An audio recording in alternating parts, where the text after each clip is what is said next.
happy the band's doing well. By the way, what's with the hair? Is that part of the new image?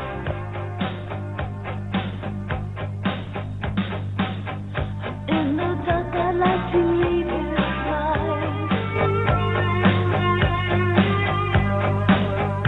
But I'm frightened of the things I might find. Oh, there must be something he's thinking of. Tear him away. When I tell him that I'm falling in love, what does he say?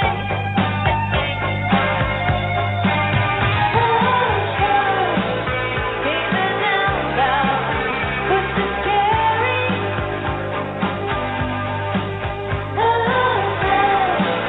Keep it down, down, 'cause it's scary.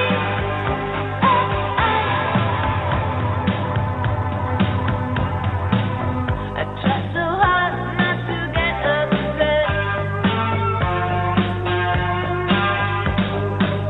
because I know all the trouble I'll get.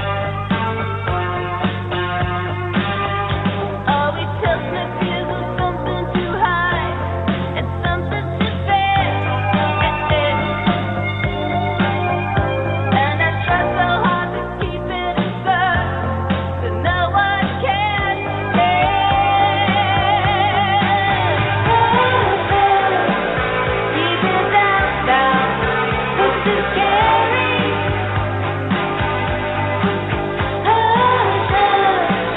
Keep it down, down, 'cause it's scary.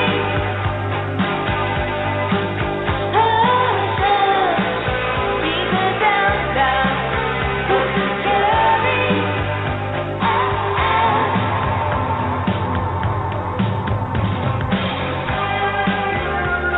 What happened? Practice run late? You know, this little hobby of yours has gone too far. Why can't you for once do something for me? Like what? He wanted me, but only part of the time. He wanted me, if they could keep me in love. Keep it down, down, 'cause it's scary.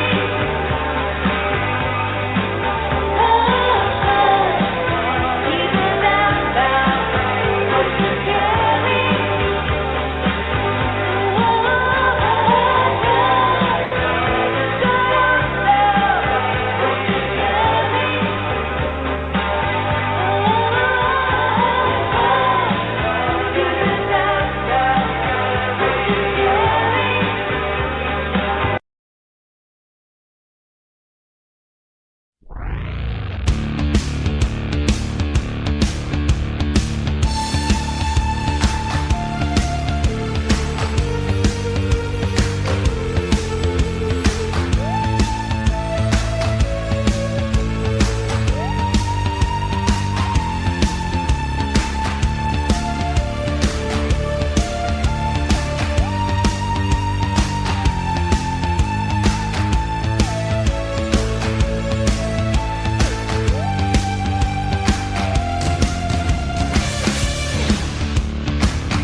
Paranoia is in bloom. The PR transmissions will resume. They'll try to push, try to keep us all down and hope that we will never see the truth around. Another promise, another scene, another package like to keep us trapped in greed. All the green belts wrapped around our minds, and endless red tape to keep the truth confined. Come here, microphone. Kill it, please. Thank you very much. Dave, if you're out there listening, it was Voices Carry. Mr. Movie's favorite song. Mr. Midnight Movies. It's Sunday night on the Debi Daily Radio Talk Experience, the talk of the town, the most popular show host on Spreaker.com. Loved by many, feared by all. Right, Vic? Why you got your mouth sticking out like this, like a monkey? What are you doing this for? Vic. Earth to Vic. Okay. I have two guests. They're supposed to come on tonight. One of them is the talkative but lovable Chris Nelson. And is that before the song that's on now? Yes. The one that goes, hush, hush. Oh, you're talking, David, about this one. Let me play it. No, this one. Is it this one, David? Come on, mute. Well, how am I going to hear that? Well, we'll try it anyway.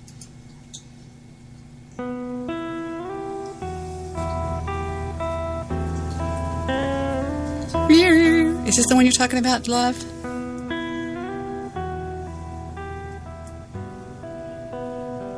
This gorgeous piece of music.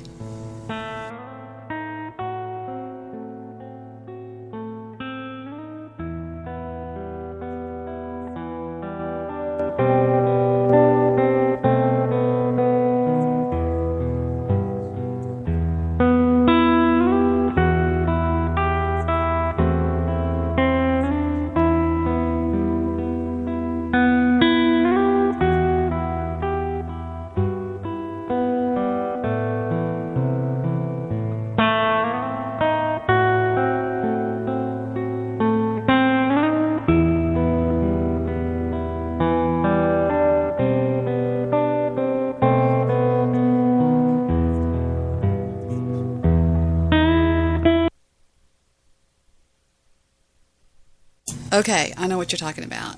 That is, hello Blog Talkers, that is Voices Carry. And it is by, I don't remember who does Voices Carry. Let me take a look. I'm getting a message from somebody that's not in the chat rooms. You know, you people that try to judge your shows by your chat rooms, you can't do that. You can't judge how many listeners. It's by Till Tuesday. Like, I'll talk to you until Tuesday, but it's Till Tuesday, T-I-L, Voices Carry. Again, Mr. Midnight Movie's favorite song. Of course I'm joking. Mr. Midnight Movie does not like that song. So, give me a mic check out there, David. Mic check, please. Now, Chris called me. Chris had contact with me an hour ago and said that he was going to be Skyping in, so hopefully Chris will talk. I'm also inviting Mr. Solution on the show. Mr. Solution, if you're out there anywhere, give it up over there in the hate world of Real Talk Radio and come over to where you're loved, over at the Debi Daily Show, and let's do some Bible talk tonight. I need a mic check, Dave, on the iPhone, if you don't mind. Until then, let's listen to Desderata by Les Crane. You are a child of the universe, no less than the trees and the stars. You have arrived.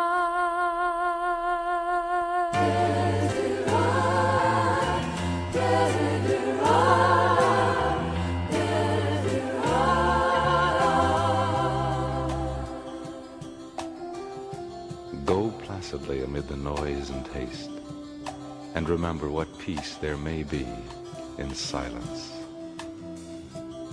As far as possible without surrender, be on good terms with all persons. Speak your truth quietly and clearly, and listen to others, even the dull and ignorant. They too have their story. Avoid loud and aggressive persons. They are vexations to the spirit. If you compare yourself with others, you may become vain and bitter, for always there will be greater and lesser persons than yourself. You are a child of the universe, no less than the trees and the stars. You have a right to be here, and whether or not it is clear.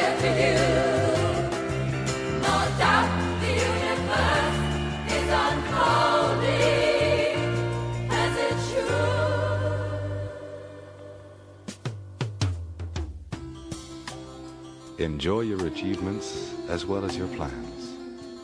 Keep interested in your own career. However humble, it is a real possession in the changing fortunes of time.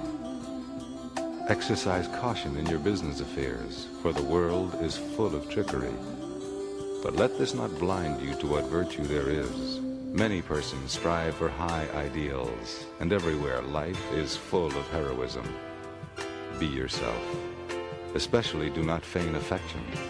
Neither be cynical about love, for in the face of all aridity and disenchantment, it is as perennial as the grass. Take kindly the counsel of the years, gracefully surrendering the things of youth. Nurture strength of spirit to shield you in sudden misfortune, but do not distress yourself with imaginings. Many fears are born of fatigue and loneliness. Beyond a wholesome discipline, be gentle with yourself. You are a child. You are a child of the universe. No less than the trees and the stars. You have a right to be here. And whether or not it is clear to you, no doubt the universe is unfolding as it should.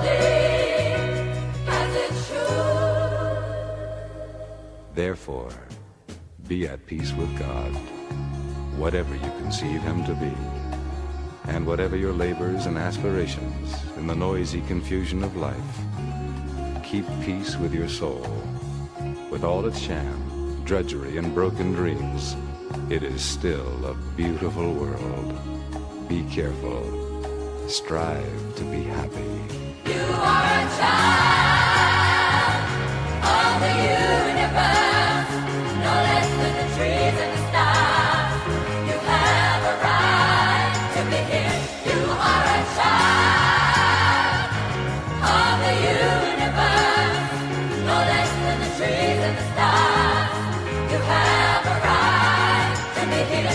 You are a child of the universe, no less than the trees and the stars. You have a right to be here. You are a child of the universe, no less than the trees and the stars.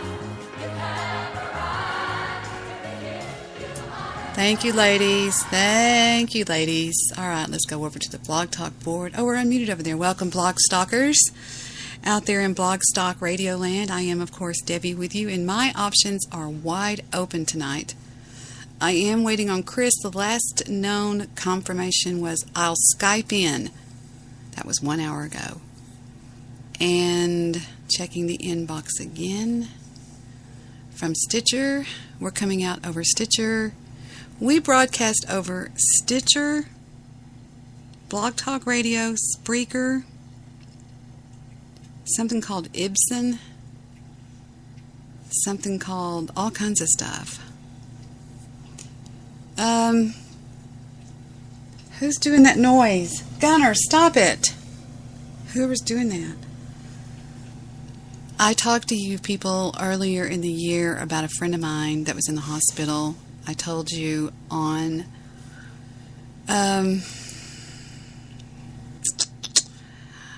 I did the Mr. Solution. Let's see, I told y'all on, let's see, I heard that the other day. I think it was on January.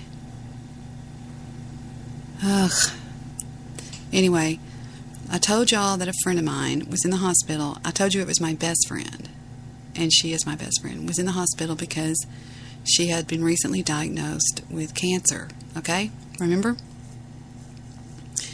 And we talked about, I just heard that. It must have been this one. You are evil. Know how to give good gifts to your children. I was reading the Bible. I think it was this one.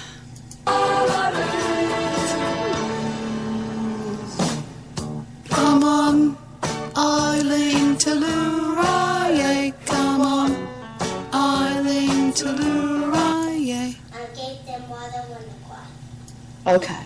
All right. Aw, So baby. serious. Remind me to, I'm going to play for what I Okay, I love you. So serious.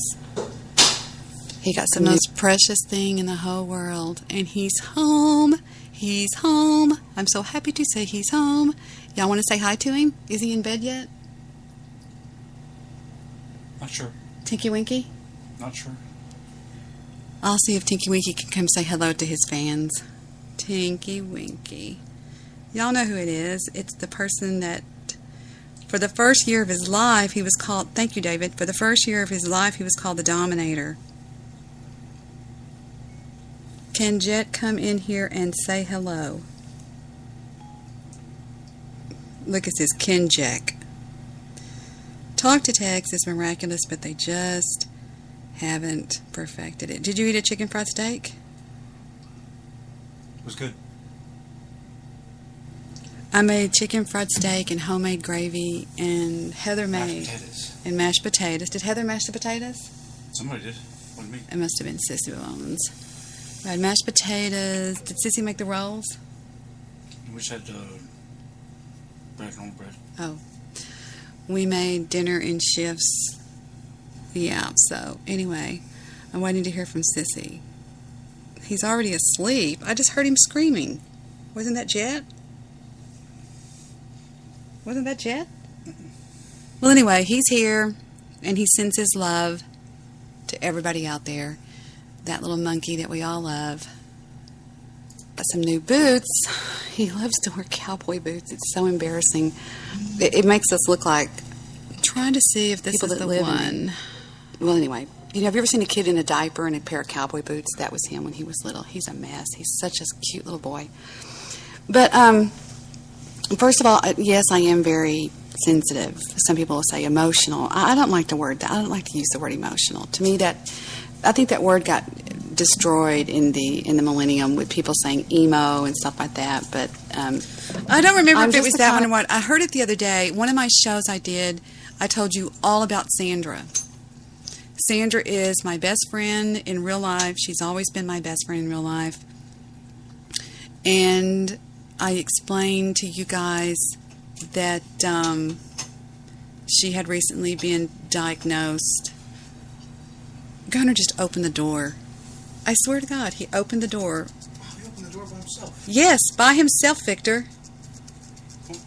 Isn't that crazy? Damn. Make him go out there. He opened the door by himself. And I told you about her anyway, blah, blah, blah, blah. Talked to you about Sandra. She's always been my best friend. Sandra met and married my brother a long time ago. You have a chocolate lab, don't you, mystery producer? They're very smart. Anyway, Sandra met and married my brother right out of high school. I mean, I'm talking graduation and then down the aisle. That didn't work out too well. And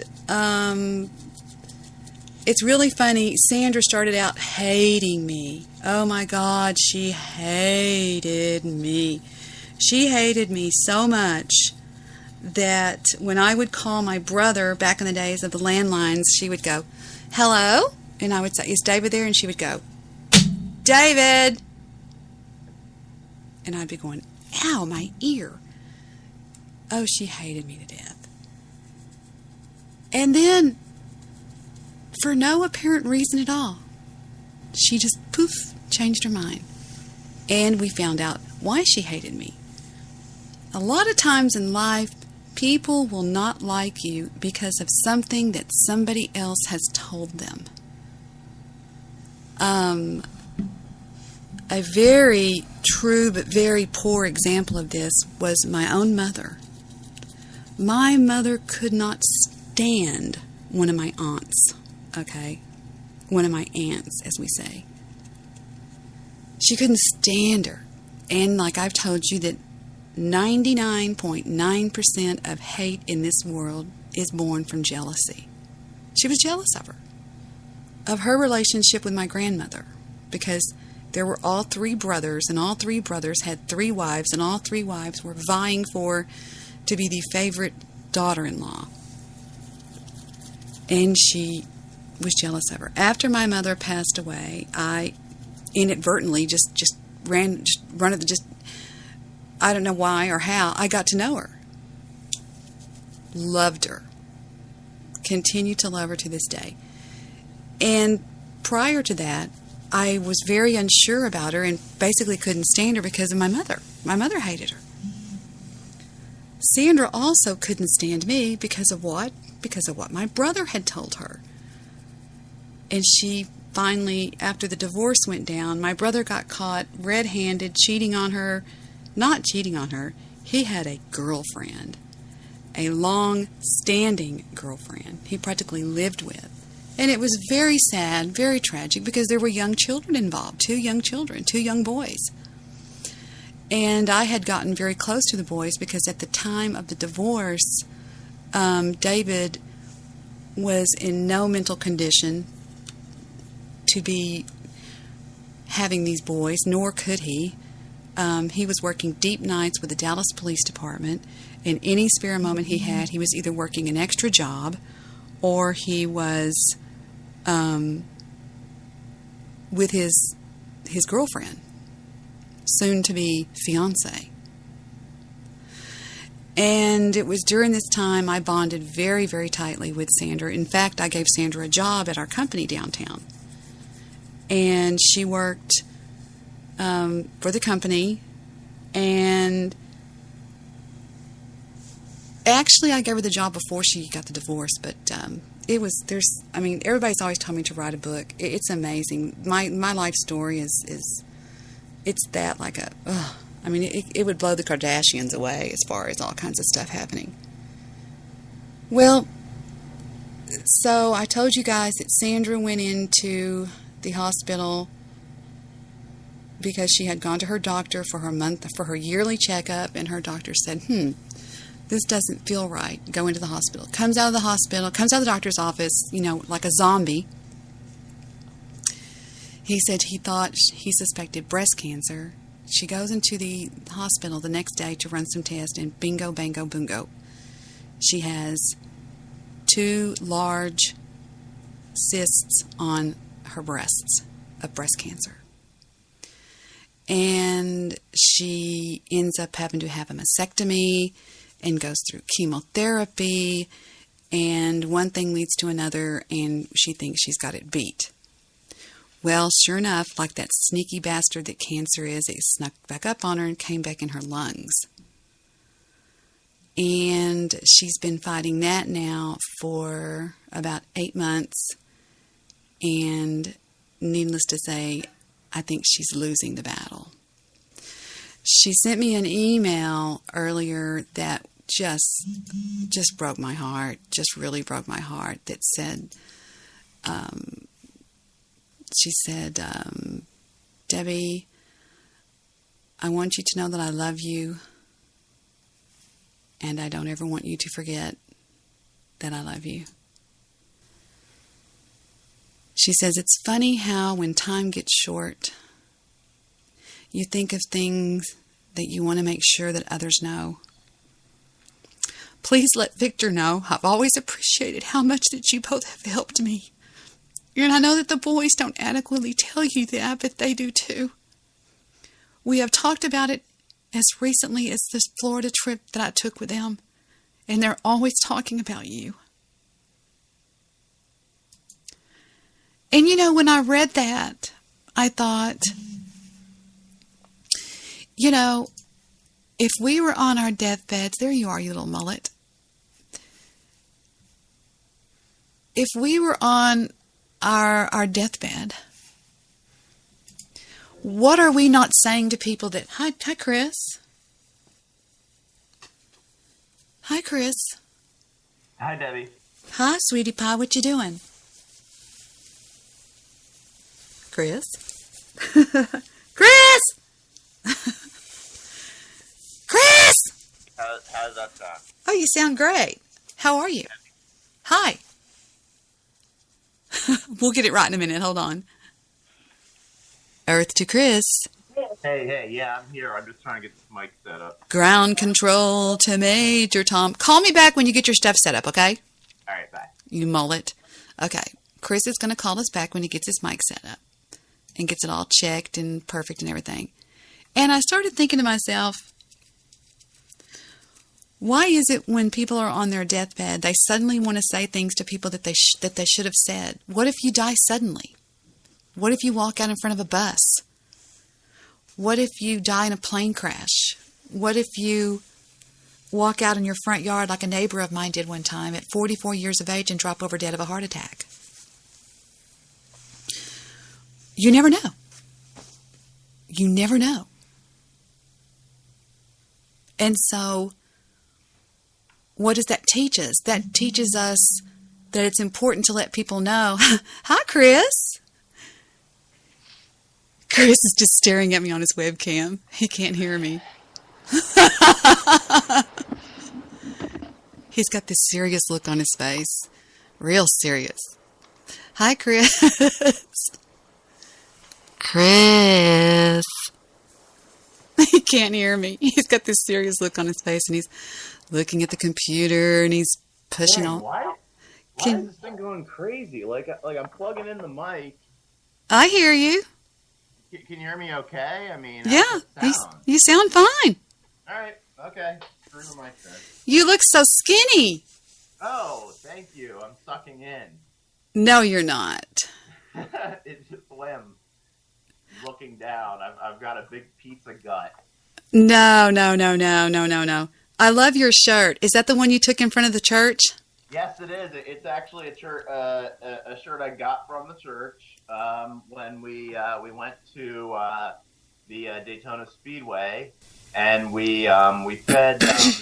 Did you know have you ever heard of doggy ice cream? Did you know they actually make an ice cream for dogs? And we were going the church that I go to down here, Calvary, that I'm joining is the official church for all the Daytona races, and there was the Firecracker 500 or 400, the Coke Zero 400, and we were in there in the tent, and we would go around. We were feeding these dogs these little doggy ice cream treats. And talking about Jesus to people, and I was cooking free hamburgers and hot dogs. We were giving out free food to people, Jesus style, giving out food and having a great time. And it was like 95 degrees, and I know you're in Texas, you know about that, hot temperatures, and I've never been to one of these races before. I'd never been to one before, and people come, and they come in their campers. They come in there, and they set it up like it's their home for a couple days, and then they sit in their pools. And I mean, they have little blow-up pools, and they sit in the pool. And I mean, you really kind of have to, because I mean, it's so hot out there and everything. And where is before you go much further, where is Scaredy Cat? I'm thinking probably under the bed. Aww. I always hear there. Oh, there she's by the window, over there on the window. She just jumped up and she just grabbed the curtains. Scaredy Cat, kitty, kitty, kitty, kitty. He got her. Oh, look. Oh, how sweet. Hi, kitty, kitty, kitty, kitty, kitty, kitty, kitty, kitty, kitty. Scaredy Cat. Oh, so sweet. That's a Puss in Boots. She is Puss in Boots. Hi, baby. She's a gray tabby with 4 white feet. How cute. Adorable. I always hear you talk about Scaredy Cat. Yeah, because she always comes out when I'm doing a show or when I'm talking on the phone. She'll just be hiding all day, and but the minute I start talking or doing a show or something like that, I feel a little brush up against me, and I look down, and there she is, and she's really a very snuggly cat when she. Where did you get her? She was a farm cat. Same with Meowington. They were both farm cats, and Mousers? Well, they were kittens when I got them. Aww. They're 7 years old now. I got them back in 2007 from a girl I worked with that I actually I thought this girl was kind of cute, but she was engaged, so I was kind of That wasn't very nice. I was, you know, when you it's the girl that you like, another guy, and you got her, but she like. You feel like an idiot. I do feel like an idiot, but she gave me these cats, and they have been my best friends. And if I ever saw her again, I just would like thank her so much. And yeah, Megan, the girl that gave me. Where's the other one? You say cat. Is there another one? Because I only hear you talk about Scaredy Cat. Meowie might be. Meowie. He's looking in the window. Oh, he's such a mess. This is Chris Nelson, everybody. Oh, look. Put him upside. He's holding him upside down. Kitty, kitty, kitty, kitty, kitty. Hi, Meowie. Hey, hi to Debbie. Aw, they look like twins. Hi. Kitty, kitty, kitty, kitty, kitty, kitty, kitty. Hello. Beautiful. Oh, gorgeous tabby. They look like twins. Too cute. Aw. Oh, yeah, they're shedding probably. Have you ever tried to give them a bath? That's fun. Oh, my goodness. Yeah, when I first got them. Oh. And I didn't realize I didn't know anything about cats when I first got them. I never had a cat growing up because my dad was allergic. He would always have a little nippy dog, but when I first got them, I thought, okay, I'm gonna wash them off. They are traumatized, I think, to this day from this because I would stick them under the water in the shower. Okay, and this is how stupid I was. All right, I actually, and I'll probably get the Humane Society calling me up or something. But I took actual human shampoo and I used it on them. And then I couldn't get it off them. So every day, like it was on them, and every day. And this was over like the course of like 5 days of sticking them under the water, and the poor things. I mean, they hated it so much. And sticking them under the water, and they would freak out, and I had to. Did they have fleas? I don't think so. I think they would have been totally fine. I think everything I did was completely unnecessary. I just didn't know what I was doing. I had never had cats before, and then I didn't get the poor things fixed for 5 years. Oh, ugh. Oh.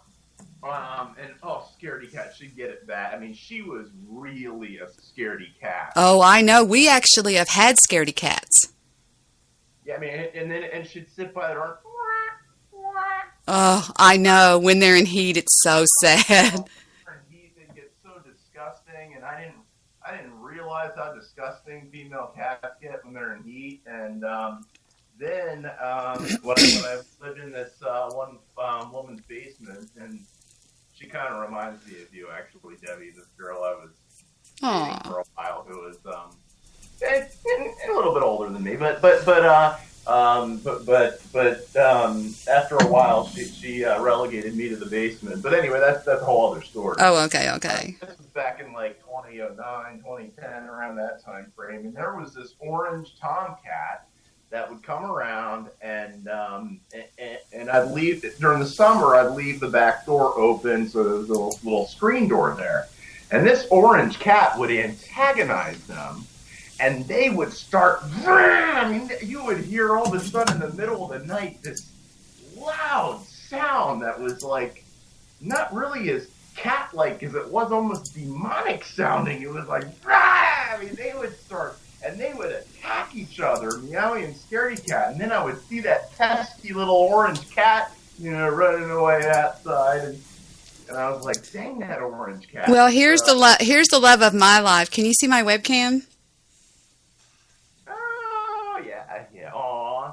That's Fufu, the 45-pound basset. That's a big dog. She sleeps underneath my console here. This is my console with my. Oh wow! You've got like an actual radio studio. Wow. Mm-hmm. And there's my microphone. Wow! You've actually got like a real life. I am professional. Yeah. And I have. Between a Spreaker plant? Right. Yes, Oh, it's a jade. It's a jade plant. All right, go back and erase this one. No, it's not. Kind of. And there's pictures over there, and I know. And my printer over here is my printer and everything. I have so much crap in here, and I would show you me, but I don't have any makeup on. Oh no. Oh no, I'll put on my makeup. And then I'll turn it back on in a minute. Okay, deal? All right. Okay. Yeah. And so I'm so glad that you're here, and I hope that you can come back on Sunday nights if you have time and work with me on this. And I'm really open to what we're going to talk to tonight. I hope Mr. Solution will call in relatively soon. I'm sure he will. Have you heard about the unknown producer? We have a secret producer, and he no. He So it's not Jewish producer then. Okay. All right. No, but what this guy does, and the funny thing he does is he secretly takes clips off the show, and he clips them during the show. Here's one he got right here. Put the kitty away. It smells like shit. Put the kitty away. Come on. Put him away. He smells. He makes me vomit. Oh no. And then he got this one here earlier. I need a mic check. And he'll be getting you too. He gets you at the times that you don't want him to get you. So just be prepared. Whatever you say could be turned into a... That's worth getting. That would make me, that would just make me so happy. If I'm actually worth taking a sound clip of, I would, even if it was to mock me in some way, I would just be, I would be flattered. I would probably be happy all day long. Now, I hear him perfectly, and I want somebody out there to tell me, can y'all hear him as well as I can hear him? Because the producer was saying that he's coming in and out, and I want to be sure that he's not, again, coming in and out like you were saying a minute ago, because I want to be everybody to be able to hear Chris just perfectly. So let me double check on. I had to re-upload Firefox today because my Chrome was making such a mistake on my computer. Let me check. Okay, we're on the DJ console on Spreaker, and we're doing fine there. Let me check Blog Talk Radio Studio. Okay, we have a caller from the area code of 716. You are on the air with Debbie, having been holding for 17 minutes. You're on the air. Hey, Debbie. Oh, hi, David. Is this you, David? Yes, it is. How are you, David? I'm good. Chris is coming in crystal clear. Oh, good. Chris is coming in crystal clear. Good. It's working good. Great. Good. Good. Because the producer... My face and say hello. The producer says he's going in and out. But Oh. I don't think he is. He sounds great to me.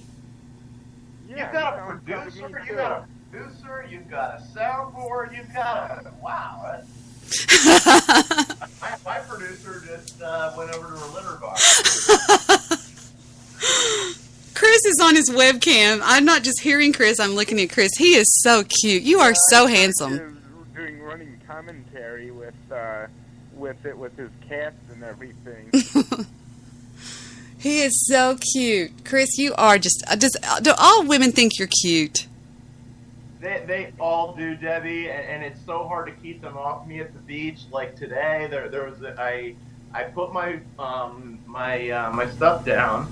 Mm-hmm. I just went down to the beach by myself, just to go swimming. Went in, swam for a while, then got out, and by the time I got back to my stuff, I noticed there was this, beautiful bikini girl there, and she was exactly like. I mean, I really don't. I don't think I would date a girl like under 45. I'm not in all the selfies and the Justin Bieber crap, but she was like probably mid 40s, beautiful, exactly. And the second I got back, I put out my towel and I laid down. I didn't even talk to her or anything. She gathered up her stuff. Gave me this dirty look and walked away. So yeah, Wow. they're all over me. Yeah. Well, I think you're adorable. In fact, I want to show you to my daughter. I'm going to tell her to come in here and look at you.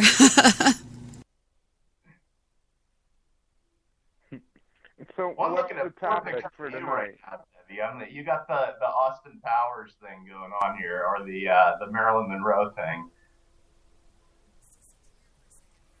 You know, the four pictures. Nobody can see. I'm sorry. I was talking to my daughter. I said, "Come in here. I want you to see this guy." But anyway, what did you say about Marilyn Monroe? You've got the Marilyn Monroe picture thing going on. I'm looking at 4 pictures of you right now. You are? Oh, that's right. You know, through the different, like way before Instagram, Marilyn Monroe did this. Oh, okay.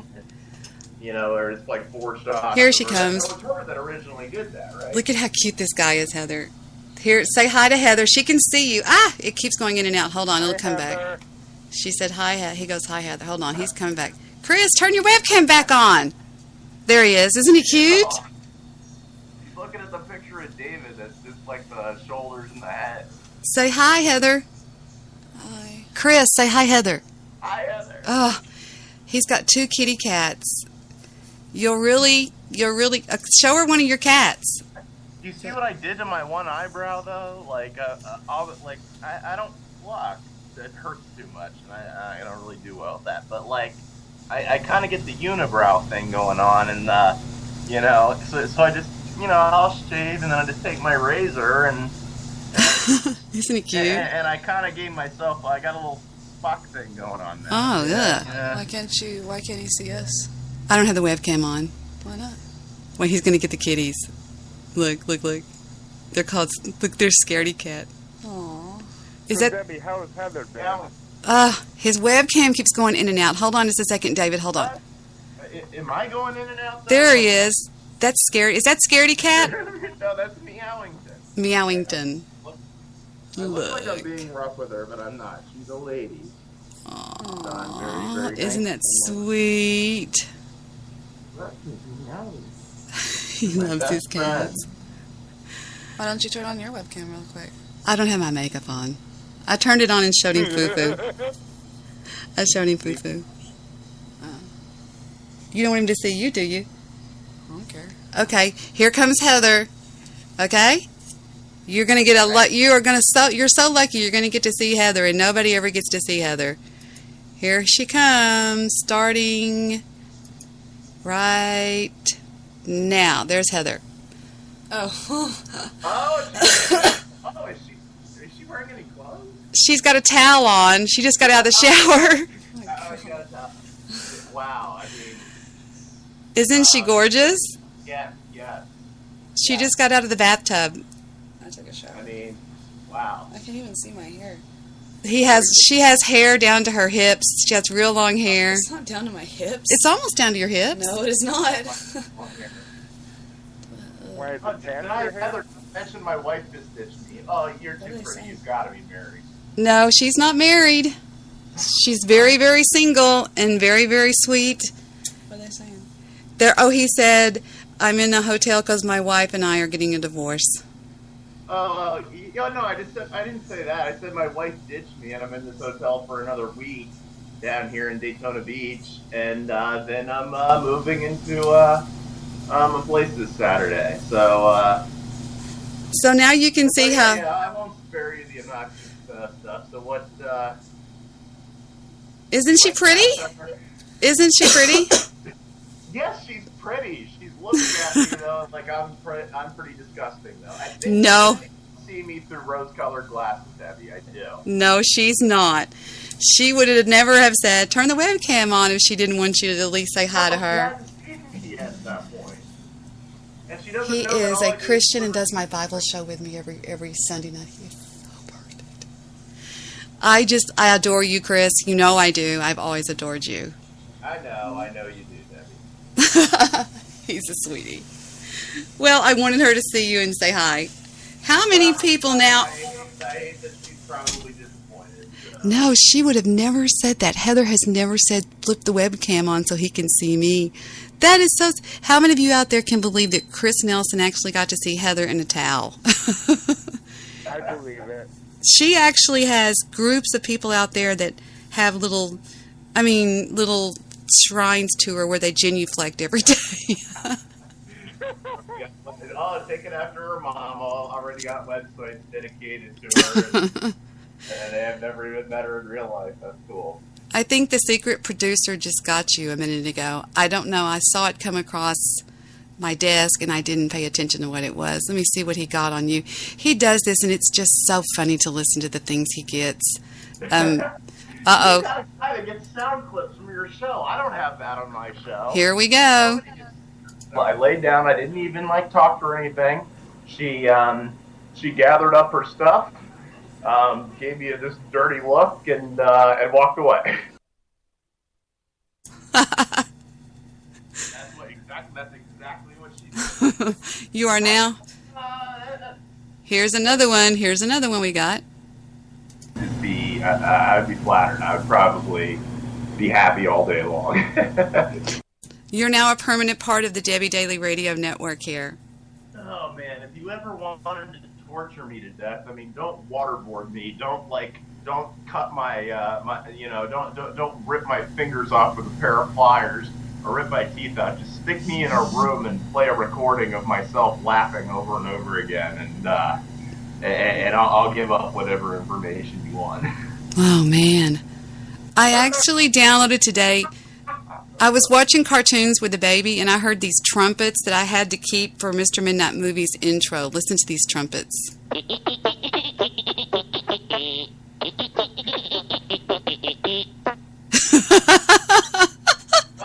think Mr. Midnight Movie will like that.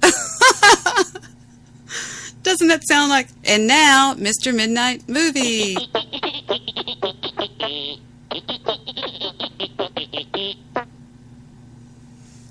Well, now he's being cute for that. So to get this party started, what shall we discuss in the Bible tonight? I know eager people are out there. I know David's eager. Everybody's eager to learn.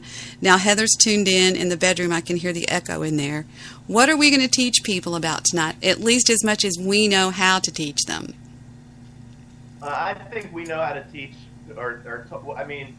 I never lecture people, and neither do you, Debbie. That's what I like about you when you talk about things. I mean, you're real. You don't preach to people, and if it doesn't really take a doctorate in divinity to be able to talk about the Bible. Absolutely not. The Bible was written in a way that anybody can understand it. And then at the same time, do you notice, Debbie, and this is something that Jesus had to deal with. There are people that know the scriptures forwards and backwards who don't get it. And these were the Pharisees that Jesus had to deal with. That they knew you couldn't be a Pharisee unless you knew Genesis through Deuteronomy by memory. That's the only way you could be a Pharisee. But they still didn't get it. They didn't have that what's called illumination, where it's like when Paul, when the stuff came off his eyes. There are multiple references to this in the Bible. This idea of illumination, where you were blind before and now you see. And it's not something you can get through straight up book knowledge. And that's the most obvious in the Pharisees. And that comes from John 9:25, and it goes a little something like this. When Jesus... I'll let you guys go, because I got to go to get up early tomorrow. I just wanted to say hello and everything. Aw, David, we love you to death. You know we love you to death. You're a mess pot. How are you doing, David? Are you doing okay? Yeah, I'm doing well. Just trying to get my neck to get better, but because it always gets so stiff. What happened to your neck? What happened? I needed neck surgery, so I had to go and get a frame-otomy done, and they had to put a rod with screws in my neck. Oh, man. Dang, yeah, that's I have horrible. A picture of my x-rays I can send you. Absolutely. Well, I'm glad you called in. You know, we love you. That goes without saying. You're part of the flock here. Yes, I feel I'm part of the Debi Daily team. You are one of the captains. I'm the general, but you're definitely a captain. Yes, you are. Oh, I won't put that to shame at all. You are the general. They call me the walking boss around here when I'm out on the floor. When I'm out there on the main floor, they say, "Uh-oh, there's the general guy." Victor will say, "There's the general. There's the walking boss." Hence the show being called the Debi Daily Show. That's right. Well, I was going to talk about what Chris just mentioned. In the book of John in chapter 9, it says that Jesus was walking along. I'm not going to read it word for word. And one of the disciples said, "Hey, Rabbi, who sinned, this man or his parents, because he was born blind?" And Jesus replied, "Neither the man nor his parents. But this happens to be the works of, that this happens so that the works of God might be displayed in him. As long as it is day, we must do the works of him who sent me. Night is coming when no work can be done. While I'm in the world, I am the light of the world." After saying this, he spat on the ground, made some mud, mixed it with his saliva, and put it on the man's eyes.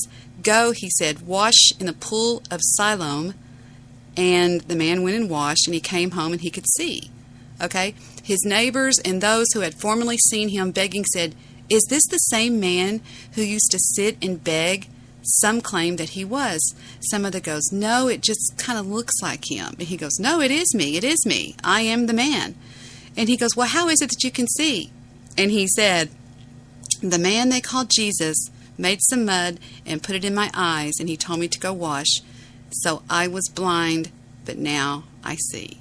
And that is also true of the Apostle Paul said that. Remember, my favorite man in the whole Bible, Apostle Paul. He said, "I was blind, but now I see." Remember? Do you remember that, Chris? Yeah. I mean, Jesus healed lots of blind people. But what's interesting about this time is he never did it this way before. This is the only time in the Bible that Jesus healed a blind man this way. Usually he just said, you're healed. Yeah, abracadabra.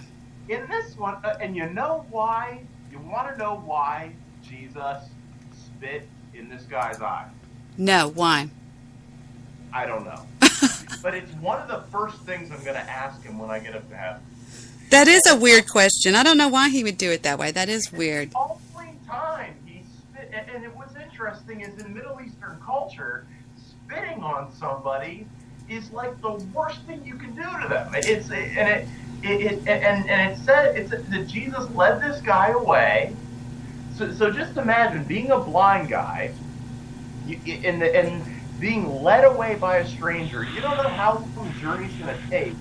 And you don't know where he's taking you to, okay? And isn't that such a parallel to what Jesus does with us today? Is that it's just, hey, I'm just along for the ride, you know? I'm blind, my heart's blind, and it's just reaching your hand out to Jesus as he takes you away. You don't know how long the journey's going to take. You don't know where he's taking you to. And then, and I believe this would be a parallel to what you were just talking about, with illumination, being that it happens in stages. With this guy, this was the only time in the Bible that Jesus spit on his hands or spit in mud and rubbed it on somebody to become blind. And if you remember, he was healed in phases. This is the only time that Jesus healed somebody progressively, where it was at first he rubbed it in his eyes, and then the guy looks around and he sees that, he goes, I still can't see I can see people look like trees. They look like trees. And then Jesus spits again in the mud and then rubs it in his eyes, and then he can see fully. And isn't that exactly the way it is? Well, he told him to go wash in the pool, but I have an announcement, everybody. Guess who's on the line?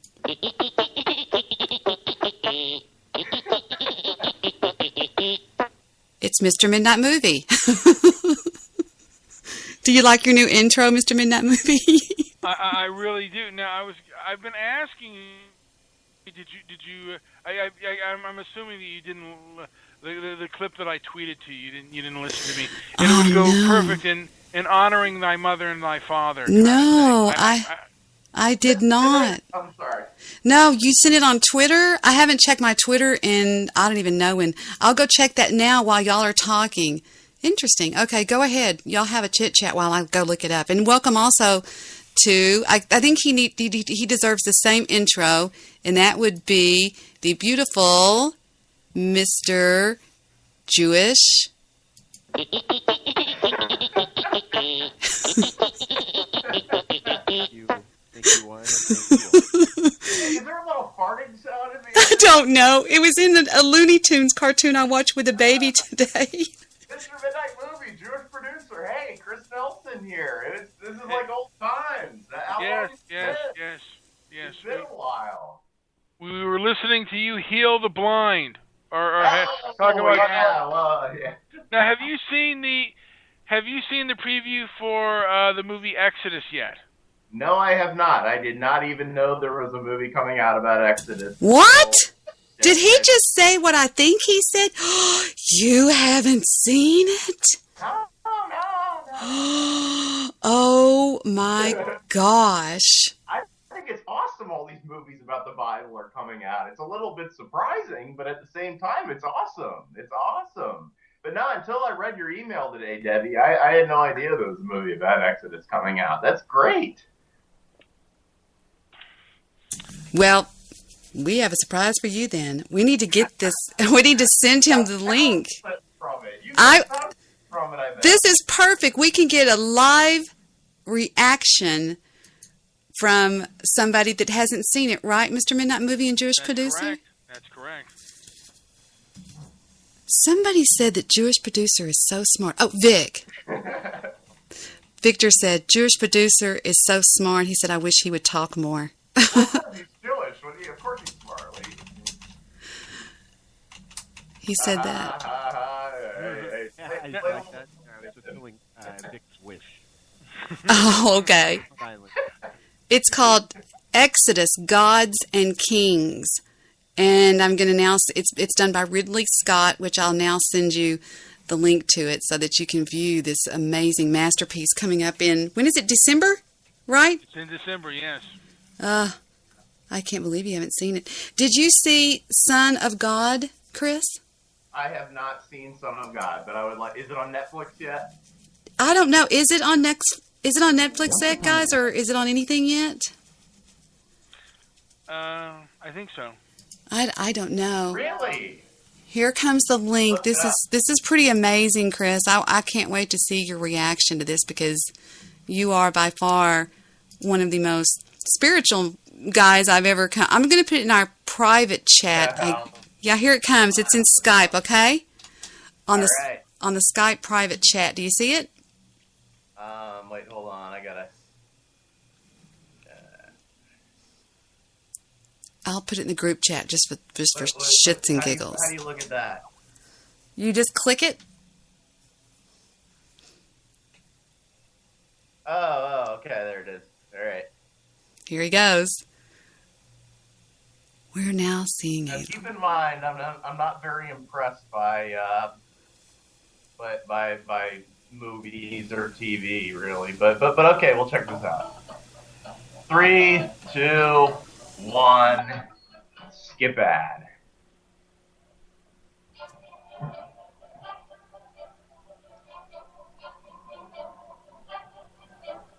Christian Bale as Moses. He played Batman. Debi, Charles Egerton as Ramses. I've never heard of him. Debi, is this the one you're showing? Aaron Paul as Joshua. I've never heard of him. Yeah, it's the trailer. Are you sure? I'm positive. The theatrical trailer. Valderdi is Sigourney Weaver is. Who's Toya? Yeah, whatever. Okay. Never heard of most of these people. It's just showing. I sent you the wrong thing. Yeah. All right. Yeah. Oh, I was telling you that, Debi, and you weren't listening. I'm sorry. Kill that one. Kill that one. Kill that one. Kill that one. Give a shit about actors. I'm sorry. Hold on. I'm so dumb. The Exorcist, the Exodus trailer. I'm sorry, Chris. What a doo-doo head. Okay, here it comes. Here it comes. What an idiot I am. No, you're not. You are really smart. You're like the smartest woman I've ever talked to in my life. That's what Victor says, too. Okay, I was eating my vitamin. I think Mr. Solutions is going to call in. Okay, there it is in the group chat. Whoop, wait a minute. Ah, what did I do? Hold on. I messed up. What did I do? Come back. Okay, there it is. And action. Well, it did make a link. Hold on. Action. There. In the group chat. I cannot wait to see your reaction. Excuse me. I was like, oh my gosh. I couldn't believe it. Tell me when you click it. All right, I just clicked it. All right, here we go. This ought to be great.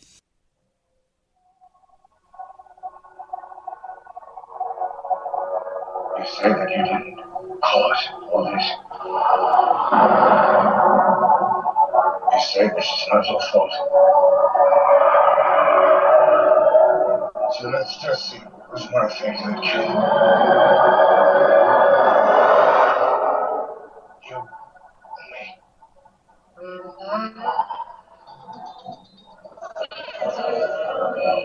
Moses, Ramesses, when I look at you, I still see the two boys growing up together. Close as brothers. No, the director of Gladiator. That's a good movie.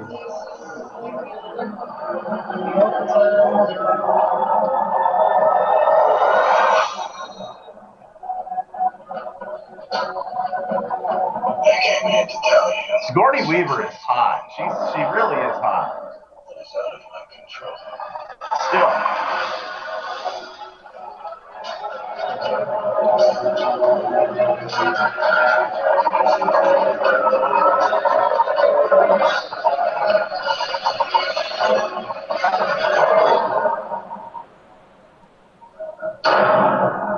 All right, I'm in. I want to see it. Amazing, isn't it? See it in 3D. Oh, man. That's what I'm... Is it going to be in 3D, Mr. Midnight Movie? I don't know. That's what the trailer said. It said available in 3D. I mean, is there any other way to see a movie? Debbie, are you gonna? Do they have an IMAX where you live in Dallas? Oh, they have two of them. Okay. They have IMAX North and IMAX South. Can you imagine seeing the Egyptian army chasing him in 3D? Well, I like how it's like I didn't even really think about that. How that Pharaoh and Moses would have been like the same age. I mean, that is about true. Like, I was prepping for the show tonight when you were saying we're talking about Exodus and listening to Exodus in the deep, amazing, articulate voice of Mr. Max McLean, and I didn't think about that because this was like a new Pharaoh that didn't know Joseph. Pharaoh the second, yes, yeah, Moses' brother. Yeah, this guy grew up with Moses, and they were like the same age. I never really thought of that they were and became rivals. So that's. You know, did you happen to listen to or everybody on the show I'm talking to listen to the show I did called Exodus is a Fact and Not Fiction? Because the 10 plagues that were sent upon Egypt through Moses by God actually went in a perfect scientific sequence. Absolutely definite perfect scientific sequence. Like when the red tide came, which was caused by a parasite, it still happens today, it killed the fish. When the fish died, they did not eat the tadpoles, and so the tadpoles all turned into frogs, and then the frogs died, and they all made gnats swarm, and nasty things came.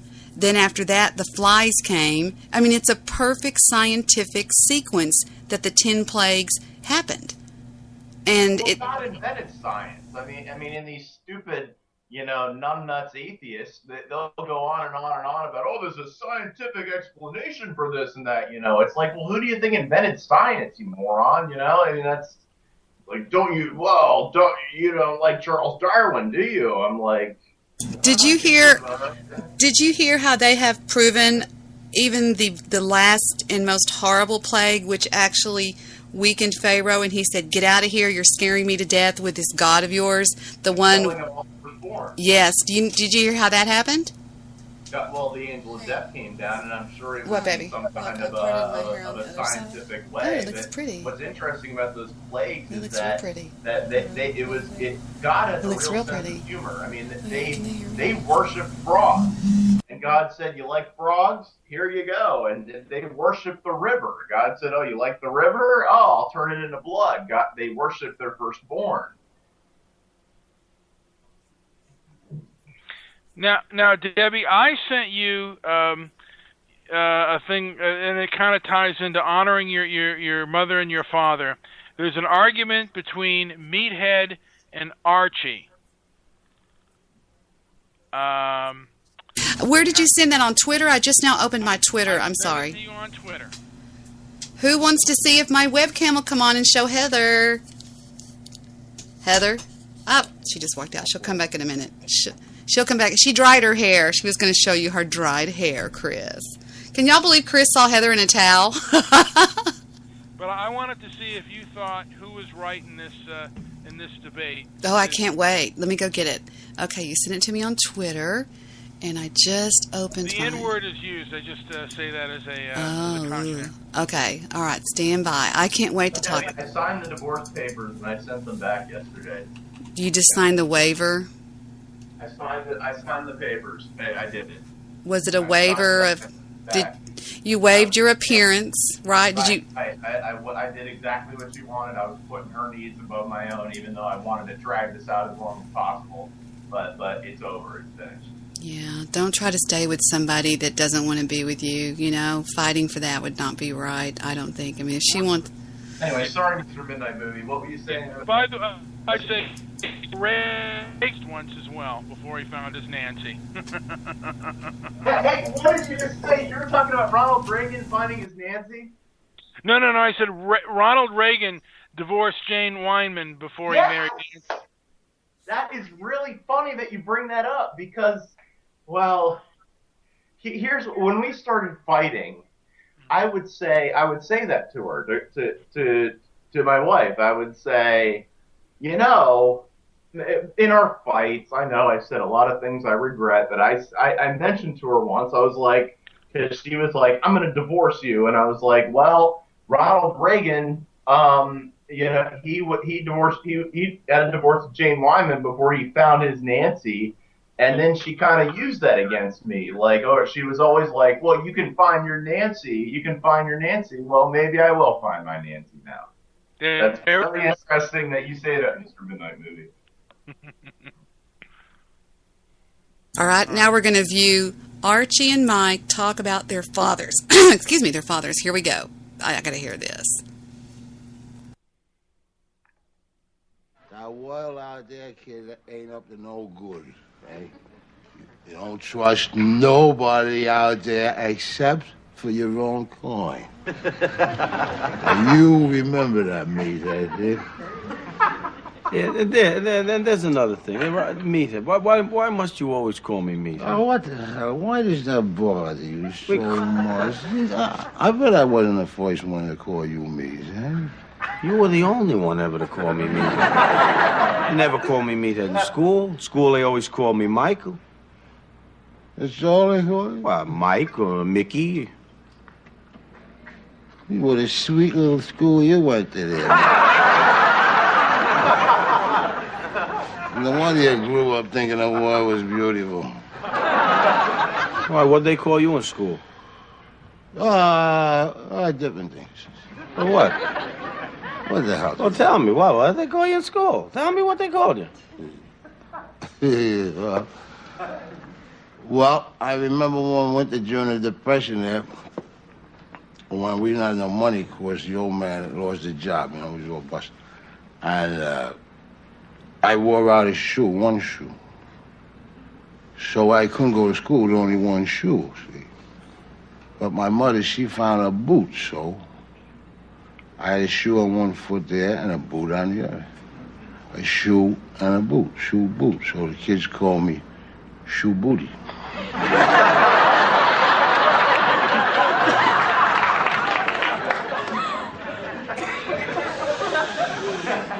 Yeah, he used to holler. Shoe booty, huh?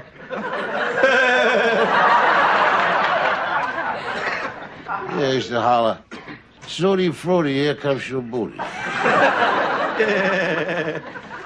And they kept calling me that till they find out my name was Archibald, and they thought that was funny. And then I wish they'd go back to shoe booty. You know? Kids all made funny, huh? Yeah, they all made fun. Well, all except one little black kid by the name of Winston. A black kid liked you? No, the black kid beat the hell out of me. Why? I don't know, nothing much. Well, he must have had a reason. Well, he said that I said he was a nigger. Well, did you? Sure. Well, then that was the reason. What the hell reason was that? That's what all them people was calling them days. I mean, everybody we knew called them people niggers. That's all my old man ever called them there. What the hell was I supposed to call them? I didn't know that. I was going to call them a wop. I couldn't call them wops because wop was what we call a dagos.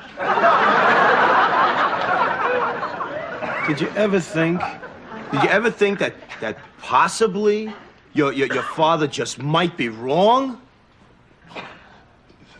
Wrong, my old man? Don't be stupid, my old man. Let me tell you about him. He was never wrong about nothing. Yes, he was, Arch. My old man used to call people the same things as your old man. But I always knew he was wrong. So was your old man. No, he wasn't. Yes, he was. Your Your father was wrong. Stop! Your father was wrong! Don't tell me my father was wrong. Let me tell you something. Father who made you wrong, your father, the breadwinner of the house there, the man who goes out and busts his butt to keep a roof over your head, and clothes on your back, you call your father wrong? Hey, your father. Your father. That's the man that comes home bringing you candy. Father's the first guy to throw a baseball to you and take you for walks in the park, holding you by the hand. My father held me by the hand away. My father had a hand on him now. I tell you, he busted that hand once, and he busted her on me. To teach me to do good. My father, he shoved me in a closet for 7 hours to teach me to do good. 'Cause he loved me. He loved me. Don't be looking at me.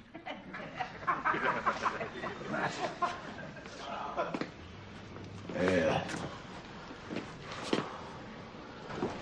Let me tell you something. You're supposed to love your father because your father loves you. And how can any man that loves you tell you anything that's wrong? What's the use in salt? Salt, come on. That thing. Whoa.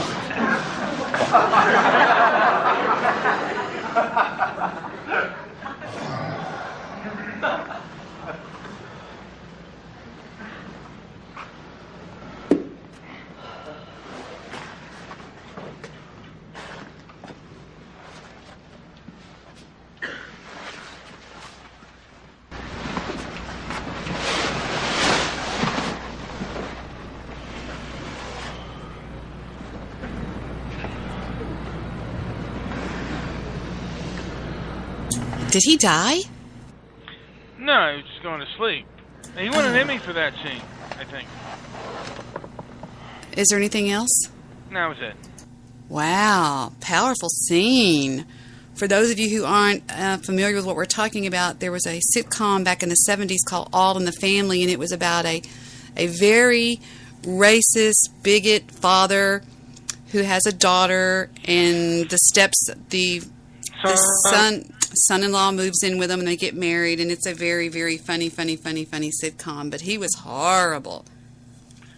Now, who did you think was right in the argument? Wow. Meathead or Archie? Chris, you go first. He probably didn't watch the scene. The sad thing is that not everybody did have a good father. And not everybody's father really gave them love in the terms of God's love. And here's something interesting among the most famous atheists. A study was done among the most famous atheists, Bertrand Russell, Sigmund Freud, and the rest of them. And only one common thing was found between all of them. They all hated their fathers. And there's an idea that if God is like my father, I want nothing to do with him. Luckily, I had a father that showed me God's love, and I had a father that stuck it out through the marriage, and I had a father to begin with. A lot of people now don't even have fathers to begin with. A lot of people don't even know who their father is, and they believe that if God is like, if that heavenly father is like my father, I want nothing to do with him. And that is a common thread among atheists. So unfortunately, I mean, I don't agree with what the one guy said in the ones that your father loves you, or whatever he was saying. Well, that's what he said, that he loves you. Well, just putting a roof over your head and giving you clothes, that's not enough. That's not enough. How many children are how many daughters, how many sons are neglected by their dads? And the dad might be off saying, "Oh, well, I'm working, I'm doing all these things that, and my kids have everything in the world. They have everything they could ever ask for."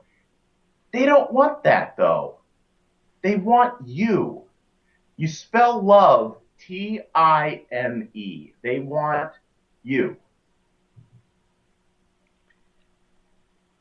That's a horrible bashing on atheism right there.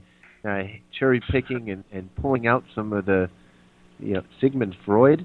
I'm not bashing atheists. This is something this was a study that was done that the only common thread What the hell is wrong with you, Chris? between the most famous atheists was that they all hated their father. Chris, Jewish producer's fucking with you. I'm sorry. Excuse my language. I'm serious. This is horrible. No, it's not. Nothing. I missed the point entirely. I may have missed the whole point. Sorry, Chris. Now, Jewish JP, what did you think of the scene between Archie and Meathead? I always, as a kid, I always loved Meathead. Because he just was, he was just progressive enough. But, I listened to that now. I think I could have listened to that clip for another hour. It was just so, it just sounded good. It was nice to hear Archie's voice, but, was he wrong? Today, I'd probably smack him and say, it's 2014, Archie. Yeah. But if you look at the big picture of it, I mean, has anything really changed? He's still taking the same arguments. Some of those arguments haven't quite disappeared yet. I don't know. What do you think, Mr. Midnight? Yeah, I mean, I think and I'm a fairly conservative person, but and usually, I just think that Meathead was a nicer guy than Archie, just to I don't know, love someone regardless of or they can't be wrong because they love you, But I just thought it was he made friends like that. I have friends like that. I just don't see it the way Archie sees it. I never did. Yeah. I always was a little bit more like Meathead, I guess. Debi, were you more of a meathead or an Archie in that scene? I'm more of a meathead. How about you, Debi?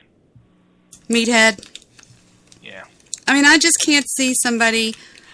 I mean, just because somebody's your father, I mean, I don't think that makes them without faults, without sin. I mean, my father used those words, and they would throw it around in family circles when they were talking about people of African American persuasion, and I always kind of felt that it was a degrading word, even back then. You know. You always kind of have a sense to know that it's wrong to do that those kind of things are wrong. And it's, I mean, I never heard that these famous atheists hated their father, and the one thing that basically tied all those atheists together was dislike or hatred of their dad. That may be true. Hey, I can have I could have my pick of the litter, and I always picked out the best, and I've got Chris here because Chris is a plethora of knowledge. Yeah, right. Yeah, please. I all this stuff, all the knowledge I have is accessible by a Google search to any moron. So, but I appreciate the compliment, Debbie. But Paul Bitts, an author with New York University, he wrote a very fascinating book called Faith of the Fathers. He studied the 72 most well-known atheists in history. Like the Bertrand Russells, the Sigmund Freud, and the Voltaires, and they all hated their dads. That's the only one common thread among all of them. They all had a distant dad, a demeaning dad, a dead dad. They had no relationships with their fathers. I wonder if, and I don't want to cut you off, I wonder if the same relationship is true about people who love or hate the country, like America. Those Americans who dislike America, if the same is true if they dislike their fathers or had a bad family. Because I think the worse and more dysfunctional family you come in, the more likely you are not just to maybe be an atheist, but also to dislike America. That could be true. Then that brings up a whole other topic, and you see bumper stickers like God and country are like they're equal in some way. I mean, I love America, but if it comes between God and America, there's no question that my loyalties lie with the Lord. Do you feel the same way, Debbie? I barely have anything to say nice about this country. Not now, anyway. Not now, anyway. You're right. My father would be disgusted with the way this country's being ran today. I think it's disgusting, and it's ridiculous. Our politicians, in a word, are horrible. Are you kidding me? What do you think, Chris, Mr. Jewish producer? Oh, Jewish producer just had to leave. Oh, he's giving me Skype messages right now. He said, he said he'll be back in a minute or another night. He says Chris Nelson is the best. Yeah, absolutely. Yeah, he'll bust you a few times. That's just Jewish producer's way of playing. Oh, if he doesn't like you, he doesn't give you a hard time. That's just Jewish producer. He'll just be real quiet. What the hell was that? The word gullible is not in the dictionary. It's not. The word gullible is not in the dictionary? It's not there. Really? I'm going to look that up. Are you sure? Gullible? Yeah, it's not in there. What brings that up? Well, I'm kind of a gullible person, so I'm easy to mess with. Gullible, easily persuaded to believe something credulous. You actually looked it up? Yes, you know me. Isn't Chris cute, Mr. Midnight Movie? Isn't he the cutest thing? Now, Chris, do you have any Jewish blood in you? Baby, no, I don't. No. Okay. Not that I know of, no. Why do you ask that, Mr. Midnight Movie? Because I'm so funny. That's why. Because actually, I would say he does have a sort of a Jewish way about him. I thought he might have been a Jew for Jesus. Thank you. I will take that as a great compliment. Yeah. I'm Swedish, actually. Really? Yeah. There are tons of brown-haired Swedes. They don't get. You think of Swedish people as blonde hair, blue eye, but that's really just part of Sweden. The majority of Swedes actually are brown hair, brown eye. It's really. Yeah. Well, since all the Muslim immigration, there's probably plenty of them now. I hear Muslim is ruining Sweden. Yeah, I hear it's now the rape capital of Europe. Well, I'm sure if they come over there from the Muslim nations where they're not even allowed to see a woman's face, then they go over there and they see some girl in, shorts and a belly shirt, they're going to go crazy. Just saying, Yeah. I mean, makes a lot of sense if you think about it. I mean, they don't have a lot of respect for women. They don't even let them show their faces or anything. They're horrible about it, Yeah. Oh. Well, when you come to another country, you should learn their customs, and I don't think that's being demanded upon them. And in this country either, that people learn the customs of the country they're in. That used to be the way, but now it doesn't seem that way anymore. Yeah, but I've often said that this country, one of the problems with America is that there's no customs, there's no culture, because who's an American? Well, Debbie, European cultures, and we even furthered that. I mean, we have some of the best customer service.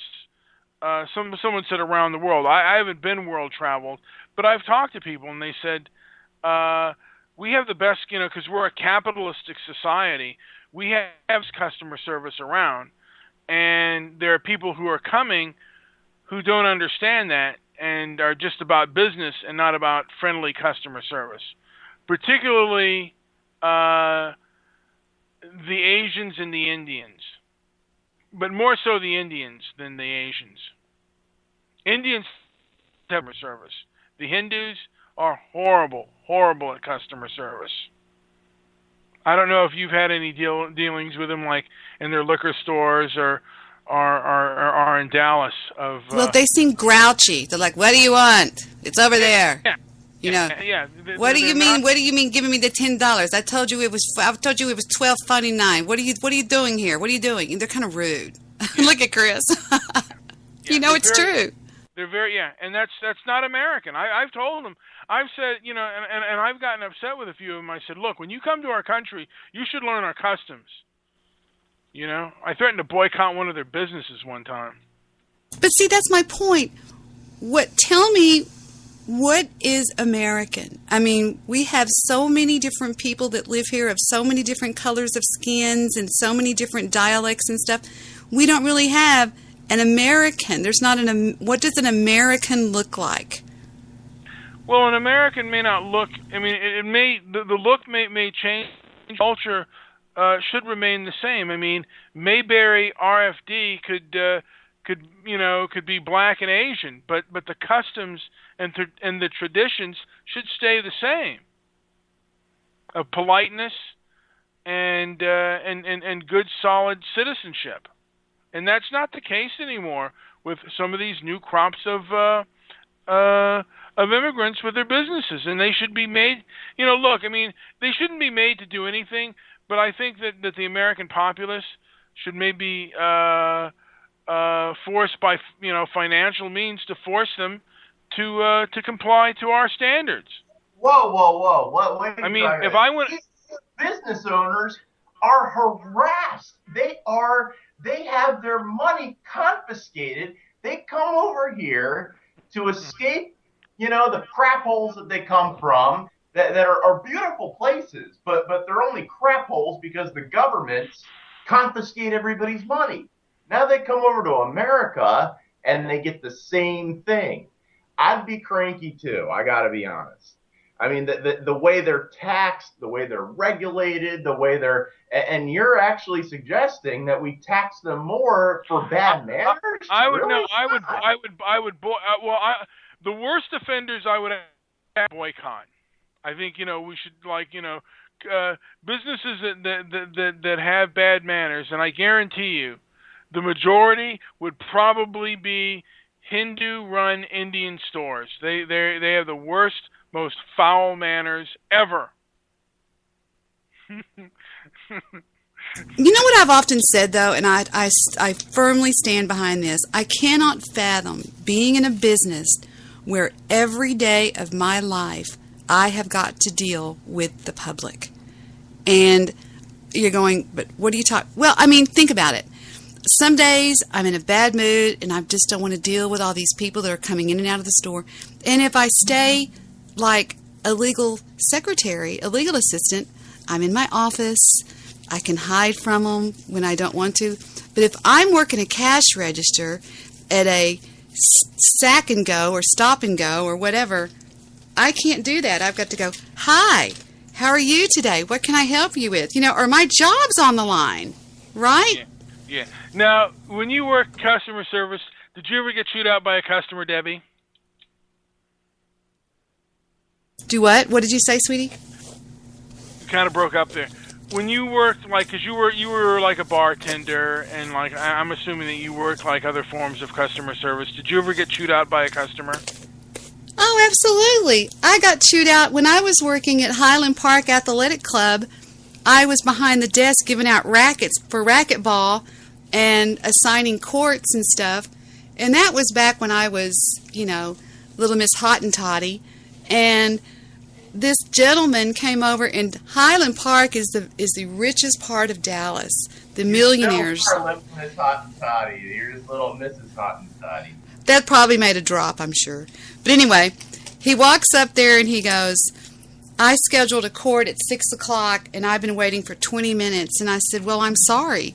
I can't do anything. You want me to go over there and throw him off the court? And he said to me, you've really got a crappy demeanor. And I did not know what demeanor meant. And I didn't know. I started looking at my body going, what's crappy, And that stuck with me all my life going. But then, of course, I realized later on what it was. And I don't know. I was like, what do you want me to do? They're still on the court. Do you want me to go over there and throw them off the court? And I was serious. I was like, get over yourself, buddy. No, wait. But if he made an appointment, now are they supposed to be thrown off at the end of the appointment? Well, he could have very easily... Sorry. He could have gone over there and just sat outside the court as if to say, we're here, we're ready to play. But instead, he wanted me to go over there and say, excuse me. What were you doing besides that? I couldn't leave my post. I had the cash register there and everything. You were filing your nails. Stop lying, Debbie! You were, is that a real picture of you in that movie? I always want to know what you look. Is that a real picture of you? Yes, dude, that's me. Dude. I love it. Yes, that is me. That is cool. me. Yes. Well, here's the thing. I believe me, Mr. Midnight Movie. I know what you mean. I've been in a place. The clerk that's a jerk. I mean, they're all over the place, and they test my ability to have God's love on a daily basis, and sometimes, often daily, I fail.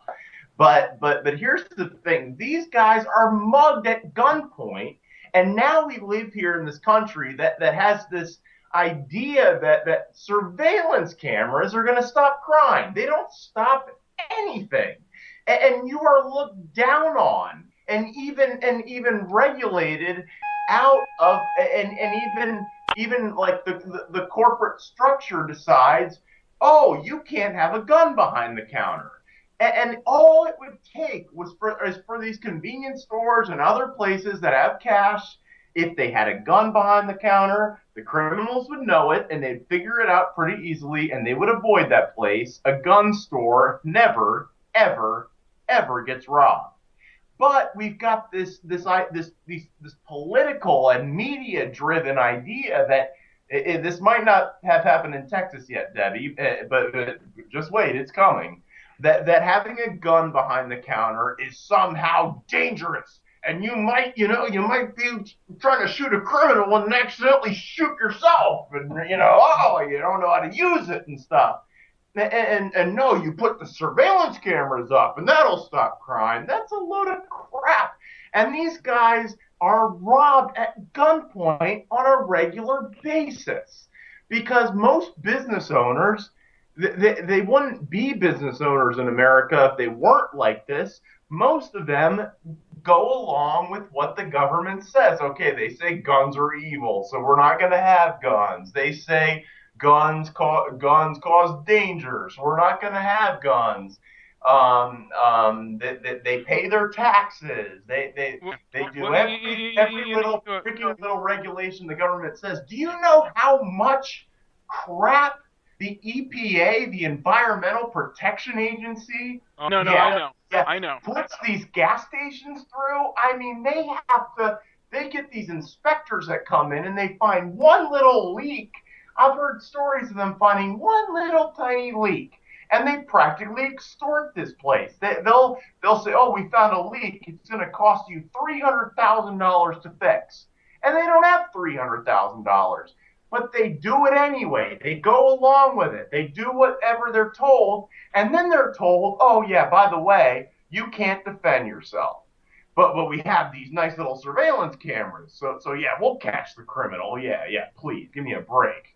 So the crap that they go through, and every time someone's a jerk or a bitch to me or so whatever, I look back on like, what have they had to go through? What is going on in their life that I may have not seen? And then I realize how much I've been forgiven, and I've been forgiven through Jesus Christ. And then it makes me cut them a lot more slack. Well, I mean, to me, I like when people are polite, and I like it when individuals explain things to me. I mean, for example, and I don't want to be a ball buster on Debbie's bad demeanor, but in my opinion, a better thing, when Debbie was faced with that situation, she could have said, I would love to go out and tell those individuals that your time is up. The only thing is that I'm at my post. I cannot leave here now. Oh, it's that. And if she had done that, the guy probably would not have said you have a crappy demeanor. Debbie? Don't call Mr. Midnight Movie a fat guy. No. Mr. Midnight Movie, is that your hair?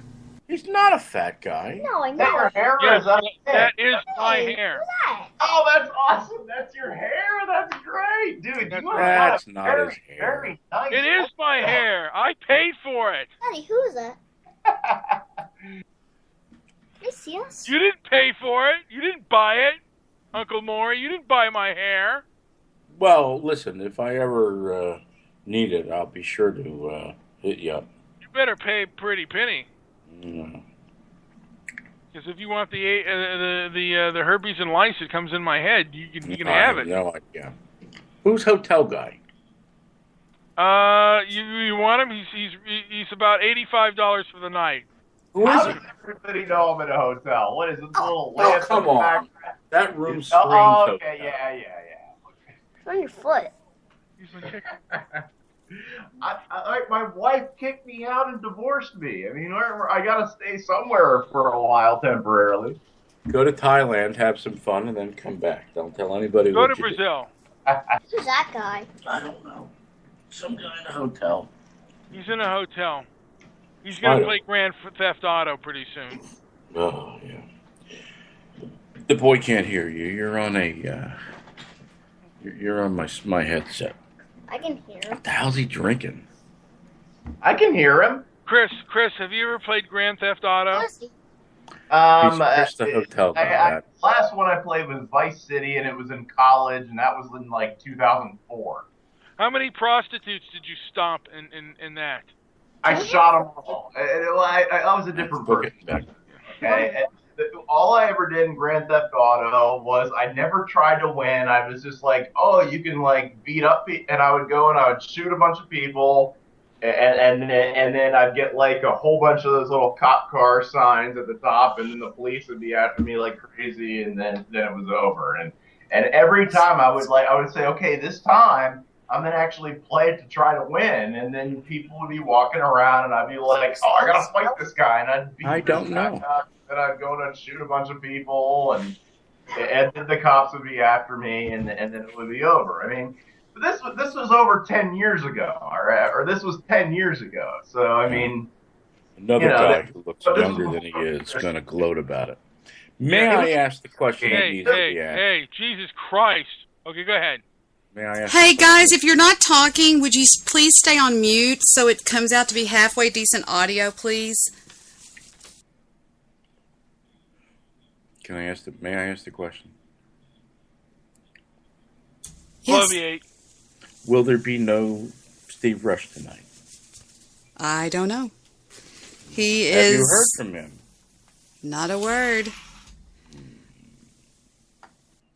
I'll tell you, I've never ceased to be amazed at the depths of that whatever. But I have some advice for everybody. You know what it is?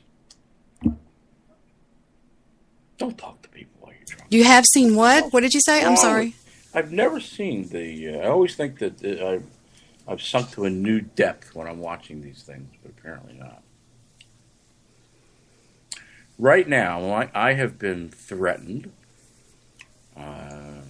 A good pummeling. No, what did he say? A good pounding over there on that show. They haven't used my name, though. Just the one angry Jew. They want somebody to come and find me and pound me into the ground. I guess ground and pound. I don't want to talk about that stupid show tonight. I don't want to talk about hate. I don't want to talk about anything. I just want to have a good time. That's why I invited Chris on. And if you're going to join the show, I want you to stay on topic. Well, Chris needs to go to Thailand. Okay, Chris, go to Thailand. But anyway, I would appreciate everybody staying on save a lot topic of and not money. over-talking me when I start to talk, because I am not going to go through what I went through the other night. That was pathetic and horrible, and I didn't enjoy it. Don't so sing. if you don't mind, just be polite, and you won't get booted off the show. So All there. right, but don't talk signatures, Chris. Did he even hear what I said? I heard you. Okay.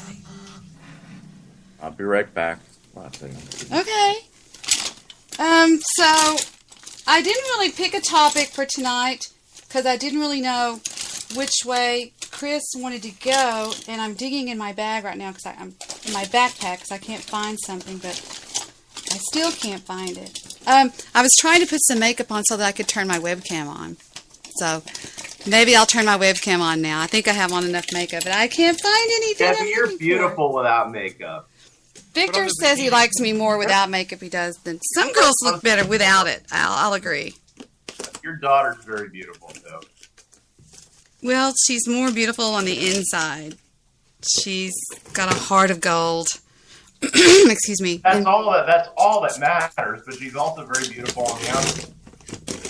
Well, I give up. I can't find it. Anyway, she came in here a minute ago and she goes, Mom, tomorrow I start school full time. And I just don't know if I can do it. Will you be there if I need you? She gets so insecure without me, so she wants me to come up to the school just to be there with her. And I'm like going, oh my gosh, that's so sad. I mean, I don't know. At Daytona Beach University? Or is that where she's going? She goes, I don't want to say where she goes because the trolls, I'll tell you, but not on the air because the BWC will go crazy.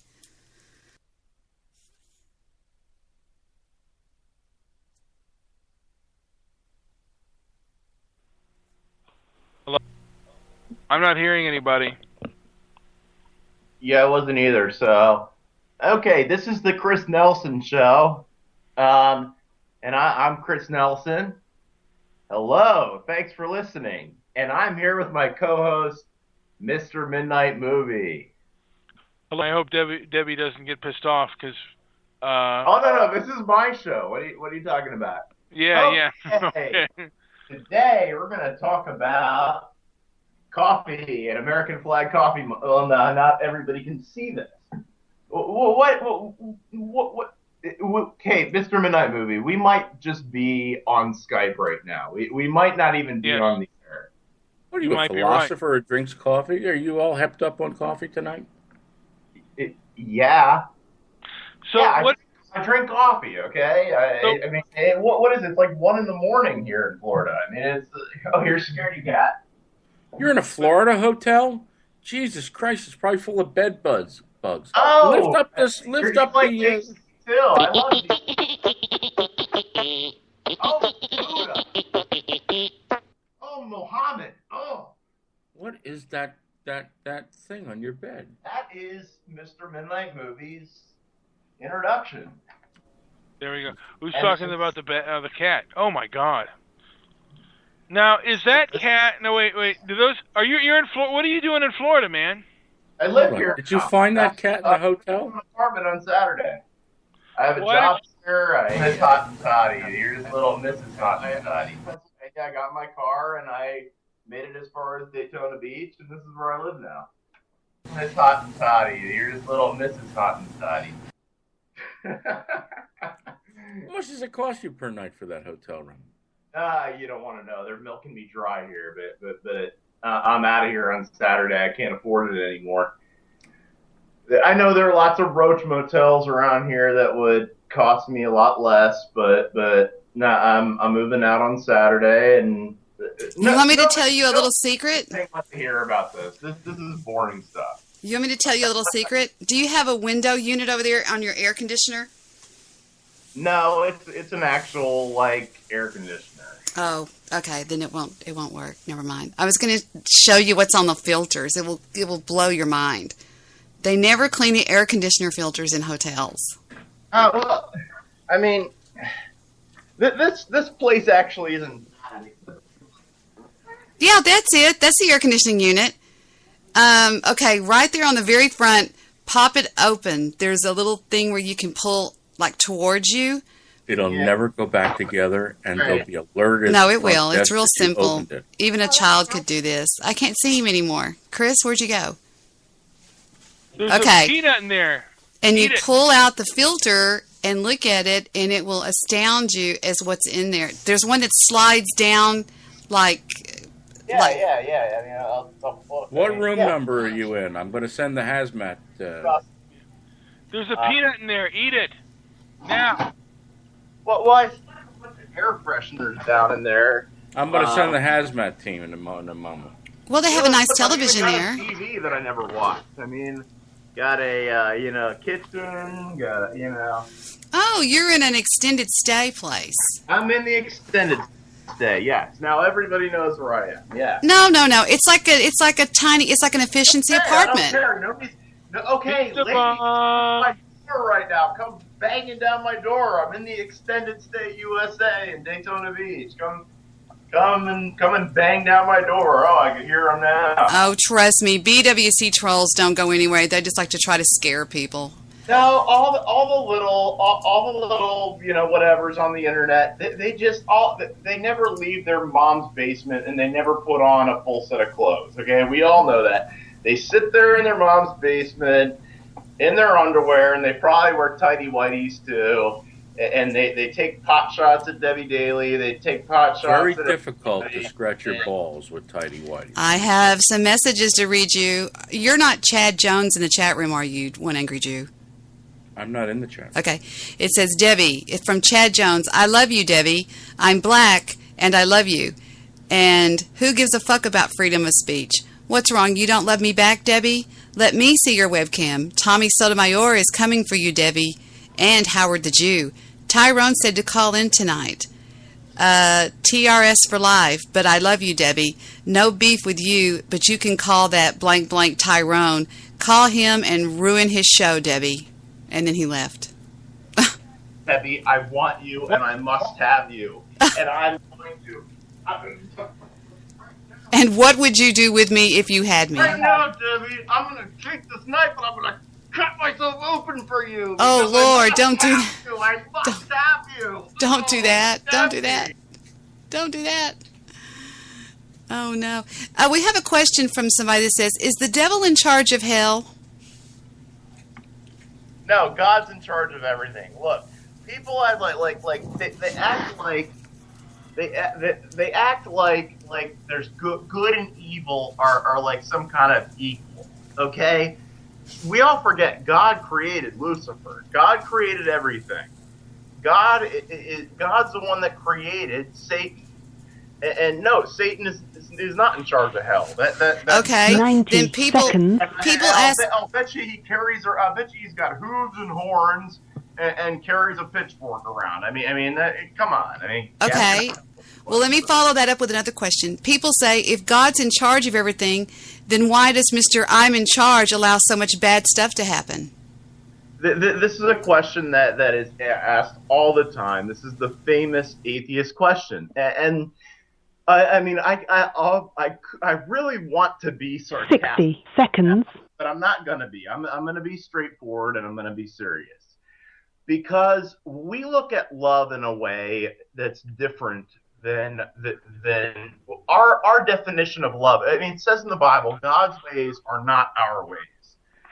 We look at love as something that causes happiness, and this is pure hedonism. That if it doesn't make me happy, then it must not be loving. God's love is clearly different than how we look at love. And let me tell you something, Debbie. I know you know this because we talked about it before. Were you thrown out of the rectory by your wife? How often have you ever looked at something, or how often 10 seconds. Has something that's made you happy ever made you grow? All the things that have turned me into, that have caused me to mature, to grow into something. And we got to look at this, that God's building his kingdom. He's building character in us. Obviously, the meaning of life is not to be happy all the time. He's trying to teach us love. Can you mute him, Debbie? He's trying to teach us love. And the only way that we're going to become what God meant us to become is obviously by going through some hard things. And then the second thing is that if all the things that cause pain in this earth were taken away, like if any time somebody was going to shoot somebody, God turned that gun into a flower or a lollipop, then he could not do that. By definition, he could not do that without taking away our free will. And are you a time traveler from the 1960s? Can't have love. Love cannot exist in the way God's love cannot exist in the absence of free will. And if there is an absence of free will, or if there is free will, then there's always even going like to be the corporate structure decides. What happened? I couldn't agree with you more. I think that people that think that God is some sort of a Santa Claus in the sky, that he's there to make everything in your life rosy and happy, he's not. I mean, that's not what it's about. It's not like he's there to make all your wishes come true. He is so good and happy and loving, and yes, he is, but pardon me. It's very hard to put into words what God means to different people, and to me, it's extremely hard to put into words. Just saying. So, there you go. I wonder if Chris has ever looked at the video, Why Won't God Heal Amputees?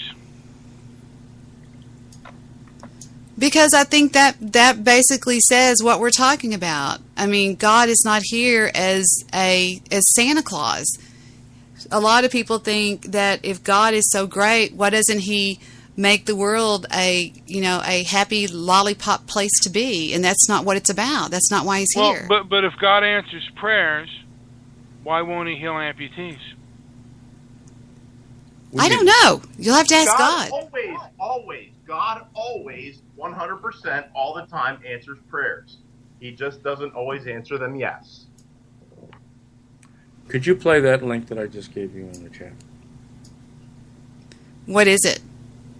It is Lorenzo Saint Dubois singing Love Power, and I want to dedicate it for the hotel guy. Oh, Debbie, I got to get going. Okay. Thursday, how about we do movie musicals? Why do you always go when I show up? You are starting to give me a complex. I'm sorry. But Yes, You need I'm to- trying you to need to get stick a around. schedule here. Like, I want to break up everybody into different nights. I think I would love to have Chris every Sunday night, and I would love to have Mr. Midnight Movie definitely every Thursday nights for Thursday night at the movies. You know, different nights like that. Wouldn't that be fun? movie musicals for Thursday. We'll do for this Thursday our favorite movie musicals. Fine. I'm sure I'll talk to you before then, though. I know. All right. Anyway, I gotta go, Chris. Uncle Maury, I don't hate you. I just want to kill you. But you know. Well, a lot of people do. Apparently tonight, especially. Great to see you. Great to talk to you again, Mr. Midnight Movie. Great to talk to you again. It's been too long. Absolutely. Talk to you again. All right, late. Hi, JR, in my Did you chat just room. leave? I just love That's JR what Wild. If anybody can hear me, sorry. J.R. Wild's in your chat room. Oh my goodness! Yeah, he's cool. You like him? I think is he from Pennsylvania too? I don't know. I think I might have even met him in real life. Where are you from, JR Wild, if you're still there? Oh Um, my! You wanted to mute me. That's very unkind. I don't know. I took my headphones off, so I can't hear what you're saying. No, not you. Hotel guy. His name is Chris, not Hotel Guy. Hotel guy wanted to mute me. And I actually use an actual video feed, unlike you. So where are you staying? What does that show you, Chris? Have you placed your faith in God? And I can take him off the call. If he's bothering you, I'll be happy to take him off the call. Don't take him off. Oh, I take him off all the time because sometimes he can be very rude. I remember right? him. I remember you. You were giving me. You were. You know. I am in a hotel, so you're a bit of a obviously I've got a Pollyanna. You know, complex about it. you're a bitter pill tonight. I'm not. I don't believe I'm bitter, but I've just been rejected I by said my a wife bitter a month pill. ago. She threw me out. She rejected me. She filed divorce. I sent back the papers. She sent me to the nut house for a little while because I said I was going to kill myself, and so I ended up in a psych ward for 8 days, and it was a very changing experience in my life because I helped lead the first two people to Jesus I had ever led to Jesus in my life, and I realized that why Jesus says go to the prisons, go to the hospitals, because did you know Christians invented the hospital, by the way? I think they may have also invented the rack, but all right, let's. Okay, so I what? So that was like a life change. And was I going to kill myself? No. But who when they're being rejected by the woman they love doesn't feel like at least saying that a couple of times. I was probably being manipulative. But I look back on it. I look back on the last month, and now I'm down here in Florida where I always wanted to live. I've got a job. I found a new place, and I'm starting a new life. And I put it all out there. I mean, I don't try to. I don't hide my real name. You are great. My real name is Chris Nelson. Chris, I don't try to put on a false bravado. Chris, you don't owe any explanations to me. I see right through you. I absolutely adore you, and I think that you are one of, if not the best person I've ever encountered through the internet. Absolutely, hands down. Period. I'm dead serious. I can see right through you. You have a heart of gold, and we are kindred spirits. I mean, not more golden than mine. And if his remarks are bothering both of us, I'll get him off the call. I'm sure HLB is that your HLB. That's what you're showing up on as my screen, on my screen. HLB. Isn't that your initials? Yeah, that's his initials. Horace Lorraine Bobbitt. That's pretty funny. All right, well, Horace, I'll tell you. Look, I don't. God loves you just as much as He loves anybody, and this is like I don't. I really, I know I can be a prig sometimes. I can absolutely be a prig, but what makes me not want to be, and what makes me try harder and harder every day to be loving to everybody that comes into my life, whether it's over Spreaker or in real life. Because people who are Christians, God puts people into our lives. He puts people in our paths, and they're not. I'm not talking about you, but there are some people that are unlovely that get put in. And I look at how I believe that Satan can work through people too. I honestly believe that. Absolutely. God will put people. God loves everybody. He loves you. He loves Debbie. He loves me just the same. For God's sake, he loves O.J. Simpson the same. I mean, could you think of a more despicable human being? Hold on Everybody. a second. O.J. Simpson breaks commandments left and right. Yeah. Who doesn't, though? Who doesn't? David was a murderer. Remember, he stole Uriah the Hittite's wife, sent him out to the front lines, and had him killed. I mean, David was a murderer. And I believe that David was God's favorite person in the Bible. He said he was after God's own heart. Now, this doesn't make much sense when you look at it, except for the fact that we serve a loving, forgiving God that is filled with mercy and grace. And I live in God's grace every single day for all the horrible things I've done in my life. And it just makes me want to extend mercy and grace to everybody I meet. You have to look at it, Jew. You have to look at it like your child, Jonathan. Whatever he does to you, is there anything that he could do that you could not forgive? Told me to go fuck myself tonight. So you don't love him anymore, right? No, I left him at the store, though. No, you didn't. He's right over there watching television. But I look at it a lot like that, and for people that don't have kids, you look at it like I try to get them to look at their pets. I mean, is there anything that one of your cats or one of your doggies could do that would feed them, that would make you want to take a bat and kill them? Pound them to death? No, there's not, and that's the way it is. But just because I'm their mom or their father is their father doesn't mean that I'm always going to be good to them. I mean, you know what I mean? Some of the things that I do to them is for their own good. I mean, I'll even let them make mistakes to say, see, I told you. You couldn't have said it better, Debbie. There's a loving God is going to discipline you. And whenever I am disciplined by God, I just remember that He actually cares. Because the opposite of love is not hate. The opposite of love is indifference.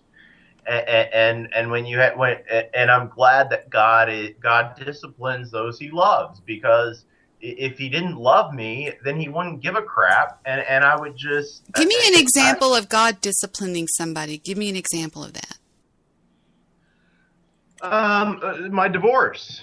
I was not the loving husband I should be, but at the same time, this is kind of hard, because everything that attributed to my divorce was from me.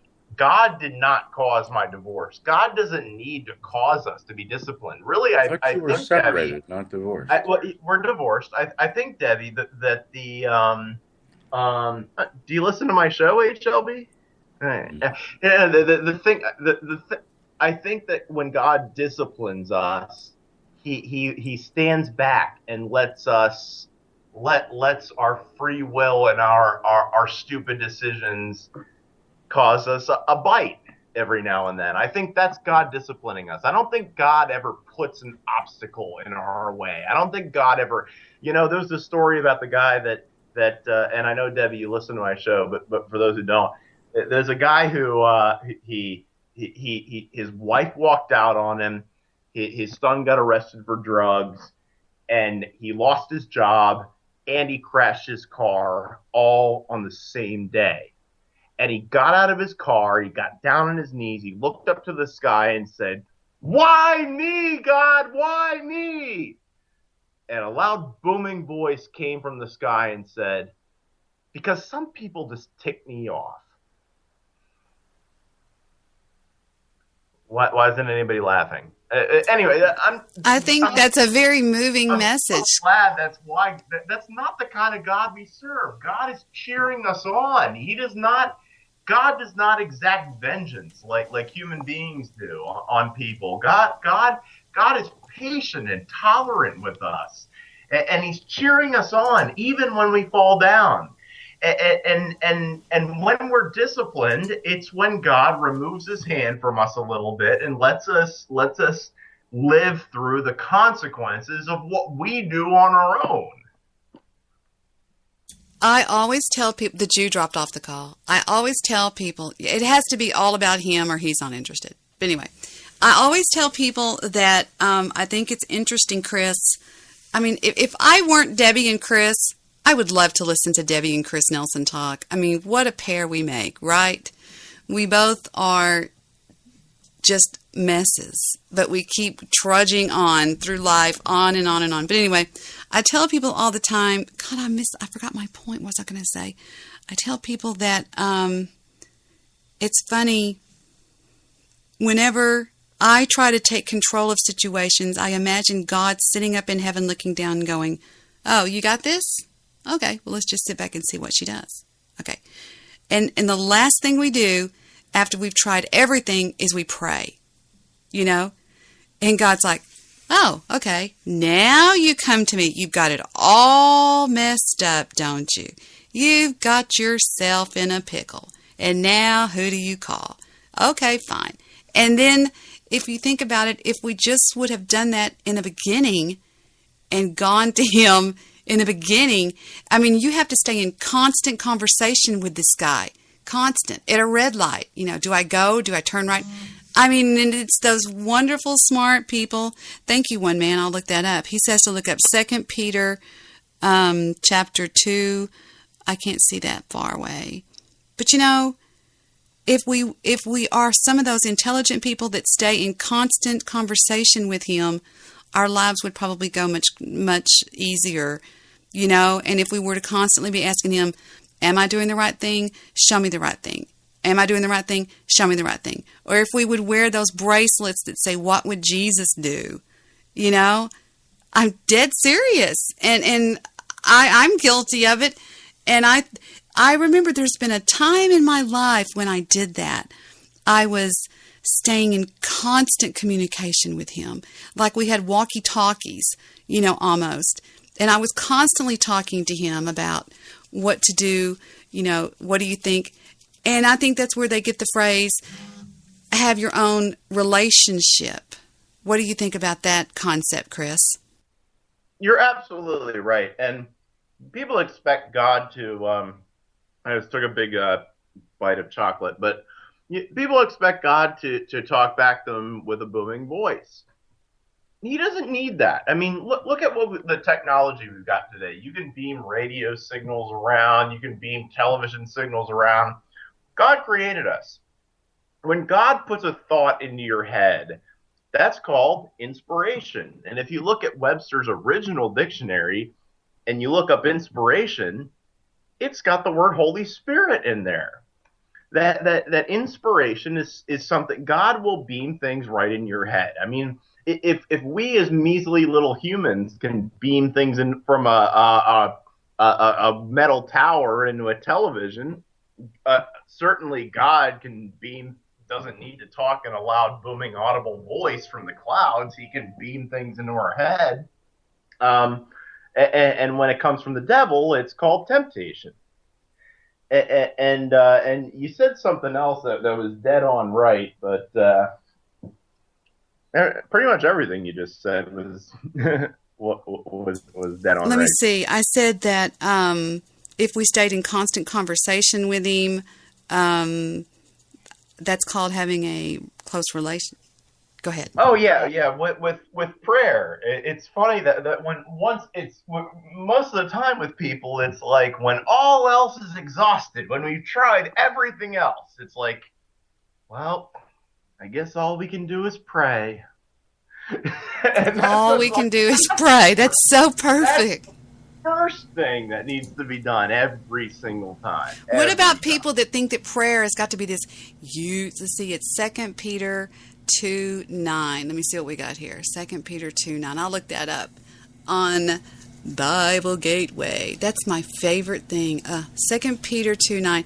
A lot of people think that praying is this huge thing that they do in church, and you have to close your eyes and bow your head and light a candle and do bull. Sometimes I get on my cell phone and I'll hold it up to my ear like I'm talking to somebody when the whole time I'm sitting there talking to God, you know?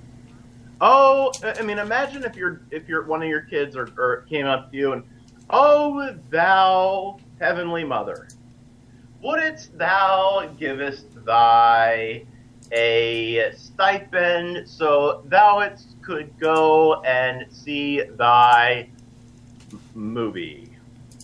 And if thou wouldst give me a stipend to goest thou out with thy friends, thou would be so thankful to thee." I would ask them what they're on. You'd be like, what the heck are you talking about? You drive me. I mean, Okay. Most of my prayers they're like microwave prayers. It's just help, God, help. Mm-hmm. Absolutely. Okay, somebody brings to us from the book of 2 Peter, the 2nd chapter, verse 9, which says, and I always like to read the verse before it. In this case, I think I'm going to go through the whole chapter because it's one long sentence. It says, "For if God did not spare angels when they sinned, but sent them to hell, putting them in chains of darkness to be held for judgment, if he did not spare the ancient world when he brought the flood on its cities of Sodom and Gomorrah by burning them to ashes and made them an example of what is going to happen to the ungodly, and if he rescued Lot, a righteous man, who was distressed by the depraved conduct of the lawless," and then we have what he wanted us to look at. "If this is so, then the Lord knows how to rescue the godly from trials, and how to hold the unrighteous, unrighteous for punishment on the day of judgment." So, what do you think about that verse? I was kind of paying attention to Scaredy Cat right there, but I get easily distracted. What do you think about it? By the way, do you have a great tan? You really do. You have a great tan. Well, thank you. I've often told people that I don't believe that we get punished in the afterlife. I mean, obviously, there's going to be some people that aren't going to make it to the kingdom, but if he's going to do any punishing, it's going to be down here. Would you agree? Well, no, I don't agree because God is not this kind of overbearing, angry, pissed off father. Like, could you? I mean, a lot of us had dads and moms that were impossible to please. If they were even there, they were absolutely impossible to please. God's not like that. Imagine watching your daughter running a race around a racetrack at school. When she falls behind everybody else, don't you cheer even more? And God's cheering us along all the way, not just when we've reached this perfection, this nirvana, which we'll never get to on this life, but this is what a lot of mature Christians miss out on, that there are a lot of Christians, and you have to look at where they are in their journey. You don't know where they are. You don't know what they've been through. You don't know exactly where they are, and that God is cheering you on every step of the way. And when your daughter would fall down when running the 400 meter or whatever, you cheer her on even more. You say, get up, get going, come on. And God is not this vindictive, angry, impossible to please dad or mom. That was impossible to please. And I think a lot of people need to understand that God is cheering you on even more when you fall down. and Well, saying, I told- back up, come on. I gave people this. They're in the clouds trying to strike you down with lightning every time you mess up. I gave people this what I thought was or at least everybody said it was a great analogy of that when you have a son or a daughter, and let's say you hear them crying out from the front yard of your home or your condo or your apartment going, help, Dad, help, and they're getting attacked by a gang of kids, okay? Do you look over at your wife and say, now wait a minute, go over there and check Tommy's chart and make sure that he's cleaned his room, he's done his homework, and he's picked up all of the whatever, the trash, make sure he's done all this. Has he done all of that? And the mother answers, yes, he has. Okay, then I'm going to go outside and help him. That's not the way it works. I mean, God doesn't look at us like, wait a minute, has Debbie or whoever been going to church? Have they been tithing? Have they been doing all? Because if not, screw her. That's not the way it works. Absolutely. And thank God that he's not like that. I mean, there are some religions that I've read their Bible. I've read the Book of Mormon. I've read the Quran. And there are some religions that God is this moody guy that if he might wake up on the wrong side of the bed, he might just zap you with lightning, and you better watch out. Thank God that God is not like that. That God is, he's full of mercy. He gives grace. He looks at you and he loves us. He loves us so much. And people will say, "Oh, I screwed up again. I lied again. I did this again. I sinned again. I just must not love God enough." And I would say to them, no, you don't know how much he loves you. Well, you know how many people are out there today that think that they're not worthy of even being a Christian because they've done so many mistakes in their life that they're not worthy of it? Yes, and I'm one of them. I was like, how could God love me? I am not worthy. I have messed up so many times. I have done so many bad things. How could I get into heaven? I have been such a bad human being.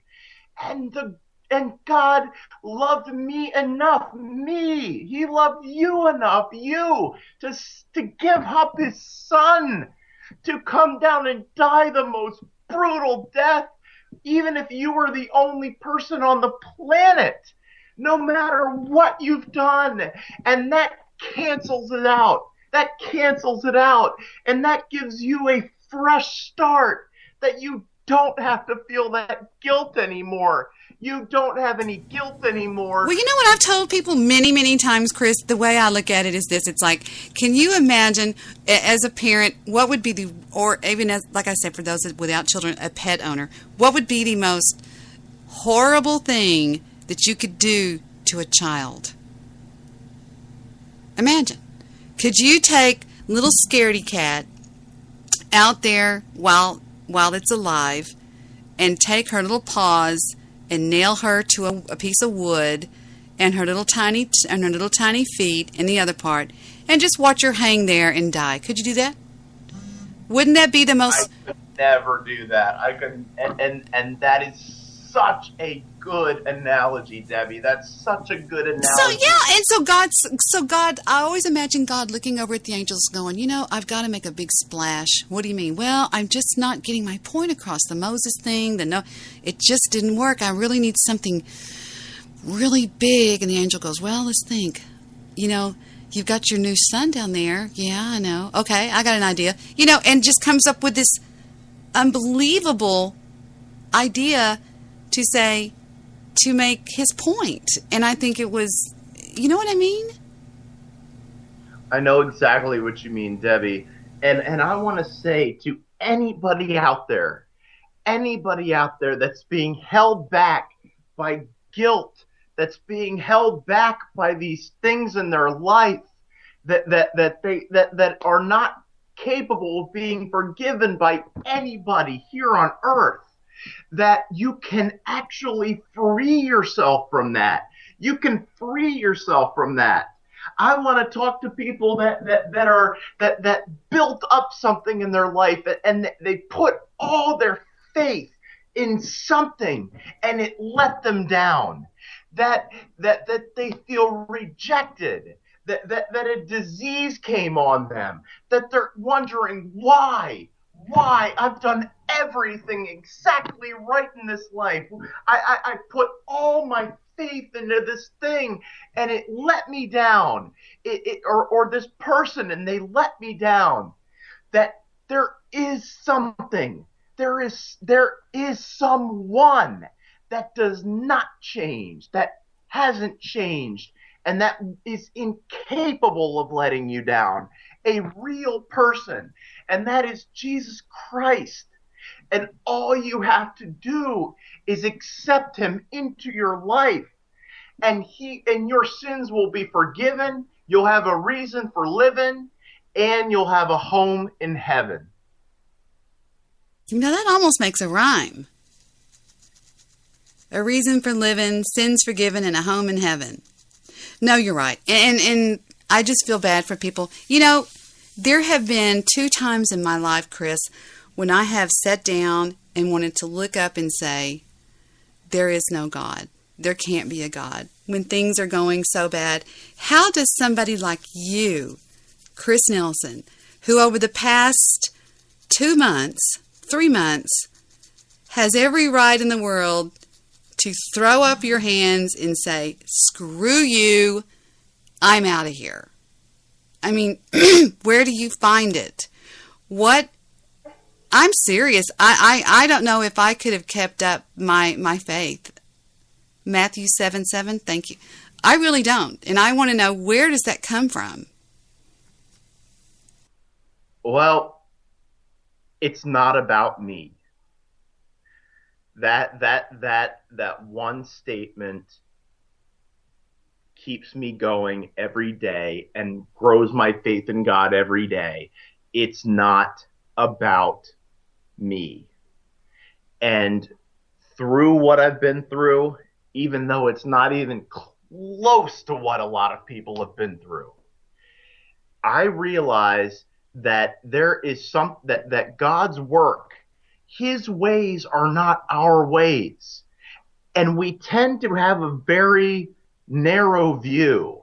And we tend, especially here in America, we tend to only look at today, at our current, and have a very short-term view of things.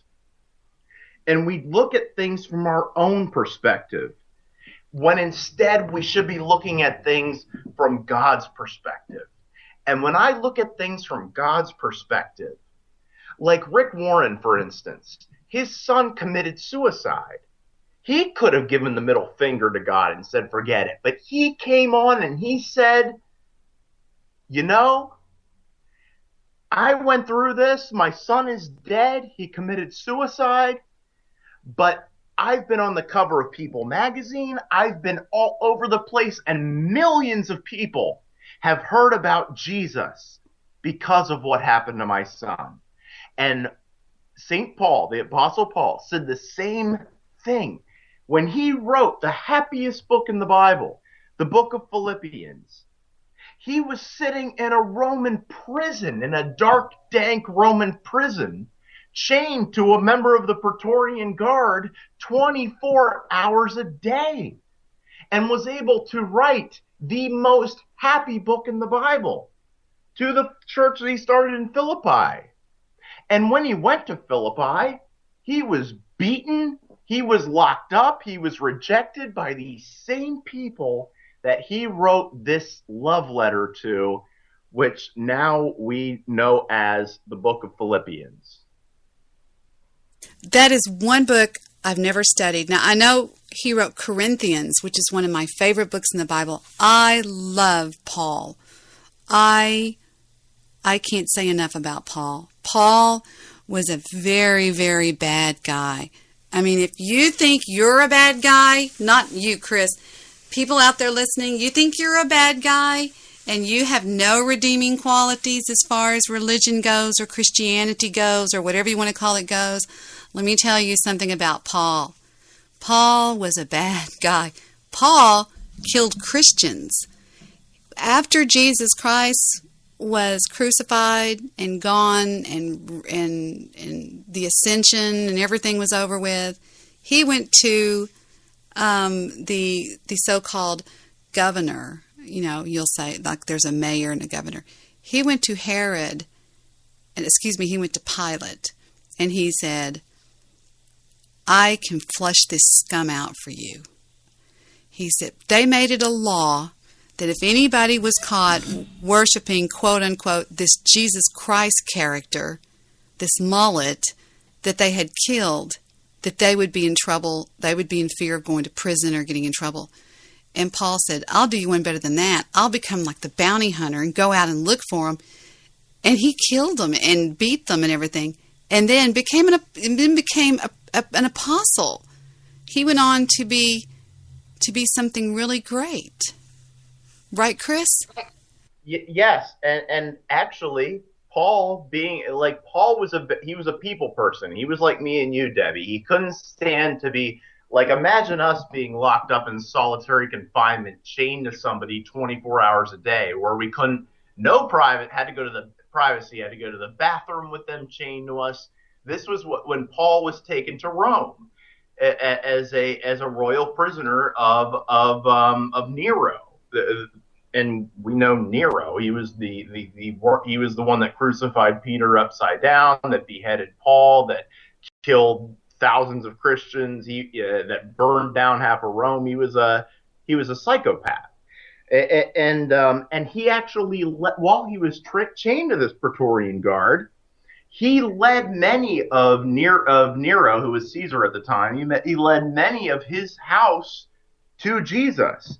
And Paul wrote, while he was chained to this guard in jail, see, God had to get him stuck in one place so he could actually sit down and pay attention enough to write what we know as today as the New Testament. And aren't you glad Paul wrote some letters? But Philippians was written to the church in Philippi. It would be like I live in Florida. It would be like if I wrote a letter, it would be tell people First Floridian. Tell people that's what most of the Bible is. Explain to people that are listening out there, because you would be surprised at how much little people know about the Bible. I didn't know anything either, so it's okay. The New Testament is mostly letters that were written by Paul. Paul could not write. Paul actually had to have a scribe. That was Luke. Do you remember Luke? Luke did a lot of the actual penmanship for him. I think Paul maybe learned how to write later on in life, but for a long time, Luke, the reason he took Luke with him, if you remember, is, yeah, exactly, he's nodding his head yes, is so that Luke was fresh out of, what was he? He was something really smart, Luke was. He was a Pharisee. He was a Pharisee. But wasn't he like a lawyer, or he was a lawyer or something, or a CPA? Yeah, lawyer, something like that. Anyway. Pretty much the same thing. And so Paul got this kid to go with him named Luke. He said, I've got a lot of work to do. Can you go with me? He goes, what do you mean? He goes, I'm going to go spread the gospel of Jesus Christ throughout, Asia Minor. Not Asian Minor, but through. And he dreaded going to Rome. He knew that when he went to Rome, I'm having trouble with my voice, that's where the badasses were. That's where that's where the laws were, that they had put out this law. That was the center of the world at the time. Rome was the center of the universe at the time. Paul spread single-handedly, and this shows the power of focus. Paul spread the gospel to the Roman Empire practically single-handed, and he had Luke at his right hand. Yeah, we didn't have cell phones. We didn't have computers. Yeah. If you spread something, you had to walk, And Paul couldn't, when he's writing these, and especially in Titus and Philemon, when he's about to be executed, and he writes to Timothy to bring him his cloak, bring him his books, and this is a lesson on loneliness. I mean, a lot of times, a lot of times, God will stick us in a lonely, seemingly dark place, like a hotel. Welcome, Mr. Solution. Mr. Solution is on the show now. Chris, have you ever met Mr. Solution? Oh, Mr. Solution! Hey, it's been too long. How are you? I'm fine. Good evening. Can you hear me? Hey, how's it going? You said you were going to be on tonight. I'm so glad you're here. Yes, we're so happy. You're in Los Angeles, aren't you? So it's like 8 o'clock there or something? It's like yesterday. Luke was a doctor, I'm being told. Luke was a physician. I knew it. Yes, Dr. Luke, yes. I'm so happy you're here, Mr. Solution. We're just talking about a hodgepodge of things. Thank you. Go right ahead, Chris. I think Chris is taking a break. And in the interim, I will welcome Mr. Solution to the broadcast. How are you? It's so good to see you tonight. I'm great. Thank you. Yes, he was a historian and a physician, a beloved physician. I knew he was something really smart because when Paul got him to go with him, it was for a reason, and it was because he needed somebody there to help transcribe his words. And right. Yes, lovely. Yeah, and Luke actually wrote the bridge book, the Acts, that bridges the Gospels with the New Testament. So, didn't he write most of the New Testament? He wrote Acts, he wrote Corinthians, he wrote Philippians. No, that was Paul. Oh, I'm sorry. Oh, you're talking about Luke. That's right. That's right.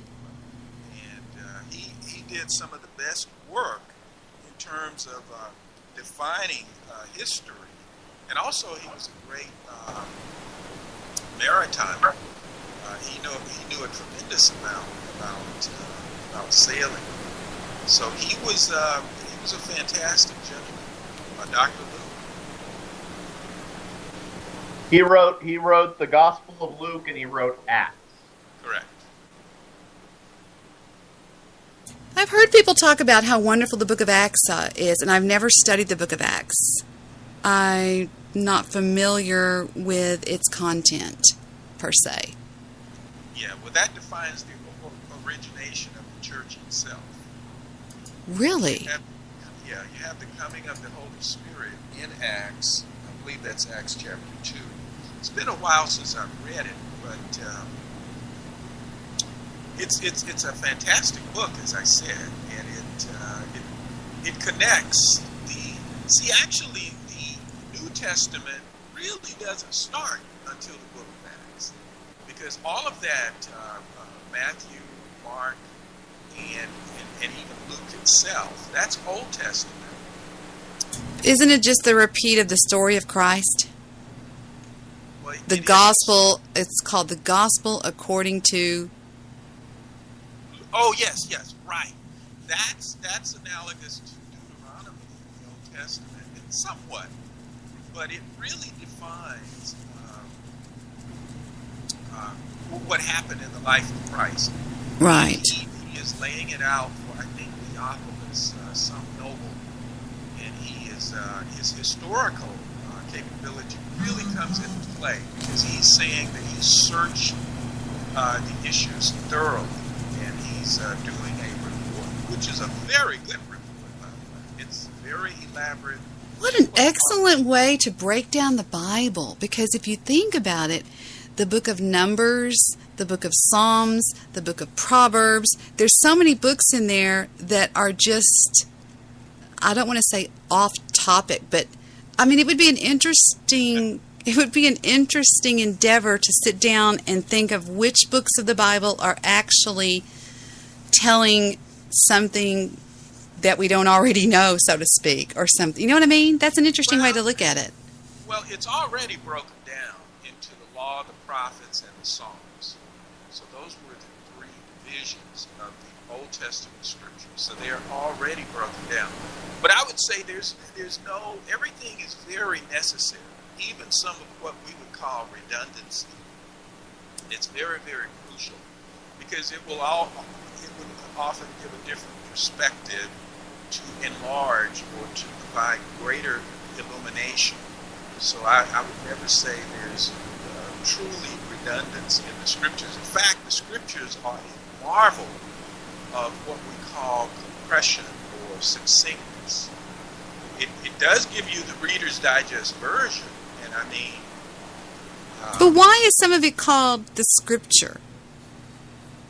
Well, that just means that it's written. Oh. I always thought for some reason that scripture was the Old Testament and the gospel was the New Testament. I don't know why I thought that. Well, it actually defines it in Timothy, where that's a pastoral epistle, and it talks about all scripture being inspired. So it lists all the books of the New Testament. All of that is quote-unquote scripture. Somebody brought up Matthew 7, verse 7, where it says, "Ask, and it will be given to you. Seek, and you will find. Knock, and the door will be opened. For everyone who asks receives. The one who seeks finds. And the one who knocks, the door will be opened." Now, it says in there, everyone who asks receives. Now, it doesn't say, for everyone who asks receives a favorable answer.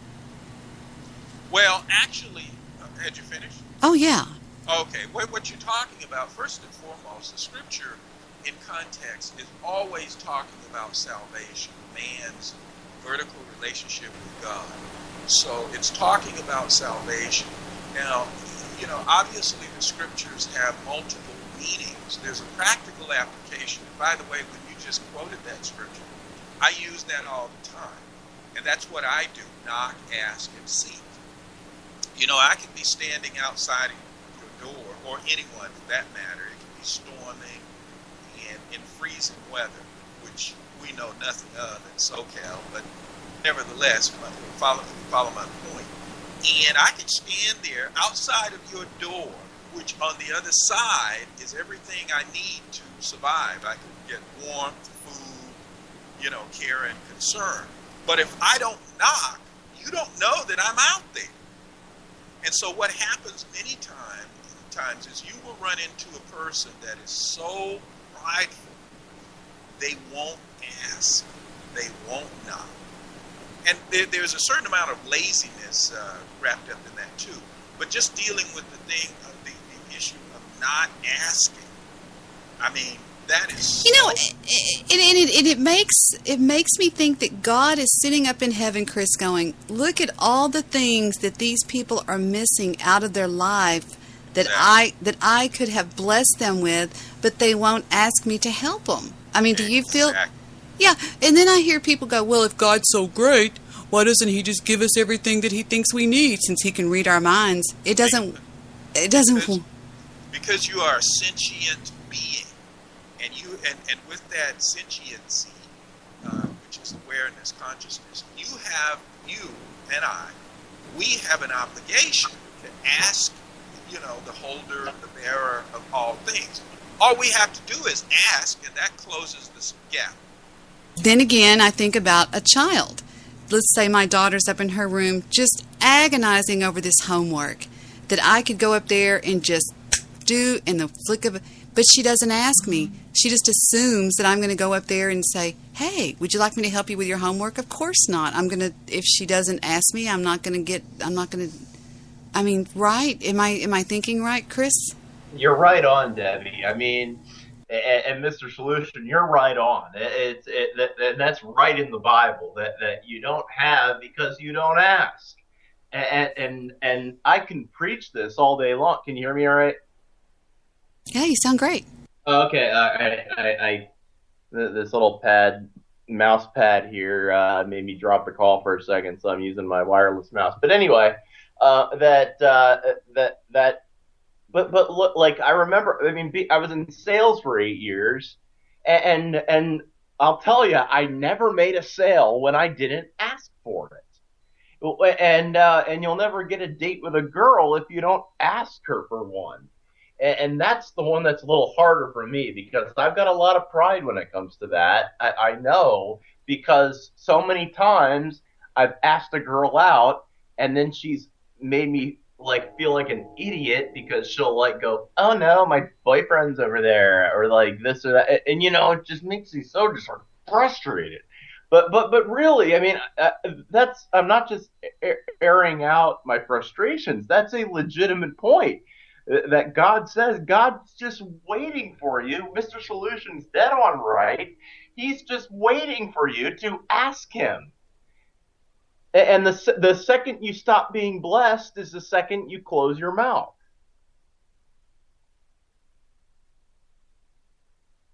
Right. Now, I want to take great exception, only because I work in this area, with the asking a girl for a date. See, a girl is not a source. She has as much right to ask you for a date as you her. And you are right on. Right on. Yeah. That is a cultural... Yay, Mr. Solution! Yeah, that's a culturally induced backwardness.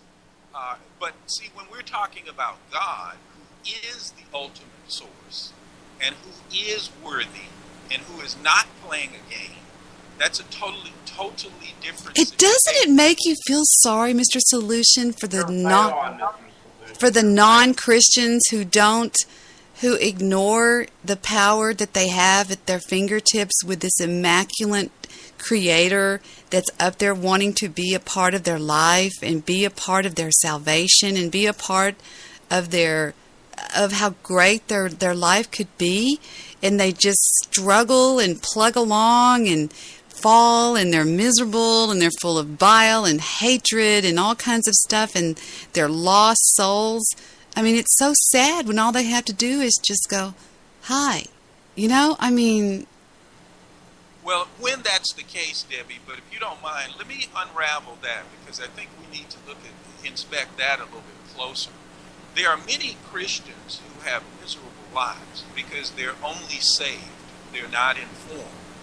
And there are many people, what we would call secular people, who are not saved but live very fulfilling lives.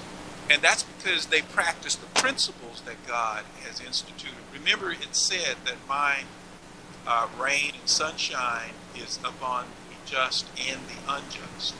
So remember, there are a lot of wealthy people who are not Christians. In fact, I would say that there are more intelligent people. In fact, there was a study just done on this, and I believe it came across as atheists tend to be more intelligent than Christians.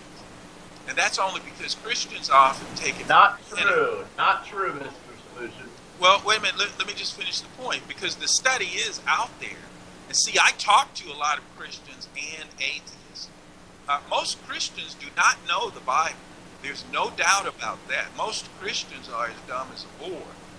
And so I'm just saying... Not true. Well, all you have to do is talk to people, Chris, and you'll find out. The average Christian can't even defend the faith. They can't defend... And if you don't believe me, get a bunch of Jehovah's Witnesses and watch how Christians turn and run, literally. I've seen the Bible that the Jehovah's Witnesses use.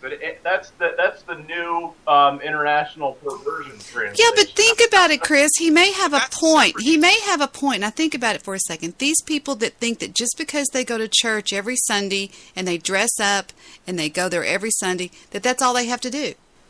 Oh, he's right on about that. I was disagreeing with that there's a study out that atheists are smarter than non-Christians. That by intelligence wise, that's just completely false. But you are right that there are a lot of Christians that couldn't tell you anything about the Bible. But hold on. Well, everybody stop. Mr. Solution, where is that study at? Oh, I don't have it just before me. I've read it, but it was a recent study. Okay, I'll see if I can find it. Go ahead. Y'all go ahead. I'll see if I can find it while y'all are talking. I'll look for it. Yeah, the study does exist, Chris. And there's more than one. So I would agree, because I listen to Christians all the time, and they're not that smart. They're not that... In other words, they don't avail themselves of the great intellect. Well, you're painting with a great brush, Mr. Solution. That would be like me saying that, like, all Asians are, like, super smart. I didn't say all. Notice that's your word, not mine. I said Christians Christians are unintelligent, or Christians on the are... Okay, here we go. Listen, a new study of almost a century's worth of data shows that the smarter you are, the less likely you are to believe that there is a God. The study conducted by Mirren Zuckerman, a psychologist at the University of Rochester, examined the findings of 63 earlier studies, one dating back to the 1920s, that measured intelligence and religiosity. The majority of those studies found that more intelligent people were more likely to lack religious beliefs. The relation between intelligence and religion is negative, Zuckerman said. It was very early in the study that we realized that. And then it goes on and on and on. I do think Mr. Solution has a point, although I do agree that there are many exceptions to that rule, one being myself and Chris and Mr. Solution. Yeah, but notice well, what you're saying. There are 9 different types of intelligence. I mean, like things like the SATs and the IQ tests, they only measure one type of intelligence. So it's been identified that there are 9 different types of intelligence. That's true. So what intelligence is this measuring? And maybe these people are just think they're a little too smart for their own britches. Maybe that's their problem. Well, it goes on to say that Zuckerman and co-author Jordan Silberman and Judith Hall wrote that the more intelligent people may find certain basic needs or functions in psychology speak fulfilled outside of religion. These functions include self-esteem, a sense of community, and a sense of purpose, among others. We say it is possible that having a high level of intelligence provides similar functions to what religion provides for people that adhere to religion. The study also concluded that more intelligent people are less likely to believe in God because they are more likely to challenge established norms and dogma. They are also more likely to have analytical thinking styles, which other studies have shown undermine religious beliefs. I don't believe that. Wait a minute. Hold on, Chris, if you don't mind. Freeze frame right there. Open-minded, more smarter people that they just think they're so smart. Okay. I'll prove this to you right now, Mr. Solution. Are you a Christian? Yes, but Chris, Debbie, are you a Christian? I was trying to. Hang on, Mr. Solution wants to make a point. Okay, I rest my case. You're the 2 of the most intelligent people on internet radio, Mr. Solution and Debbie Daly, and they're both Christians. I rest my case. No. Well, see, now that would make you less intelligent, Chris. Not saying that you are, but that very statement there. What Debbie just said, and I was hoping that you would bring that out, it's their analytical abilities, because what they, that is the non-Christians, are able to challenge the Christians with is analytical thinking capability. That's really where all knowledge comes from. I analyze things, and I come to the things. Hold on a minute. Now, I'm going to bring up a concept I'm pretty sure you are not familiar with. And I'm not doing this to trip you up. But the word epistemology. Have you ever heard that word? Epistemology? Is that the study of taking a piss? No, go ahead. Now you're proving your real intelligence. Okay, epistemology is the science of how we know what we know. There's actually an analytical formula to how we know what we know. Basically, the law of non-contradiction and the transitive laws of equality. If A equals B, then B equals C. So the thing that the study is showing is that most Christians are not analytical. They can say they believe in God, but they really can't give any evidence for that belief. And so you can't point to the Excuse me? One can't point to the exception to prove the rule. Jesus Christ.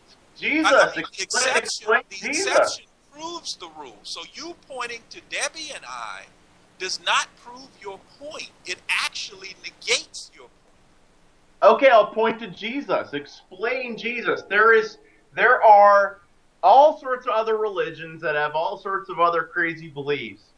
But the thing that sets apart Christianity is here among the Jews, the people that all the prophets came to, that were God's chosen people. All of a sudden comes this guy who says, I'm God.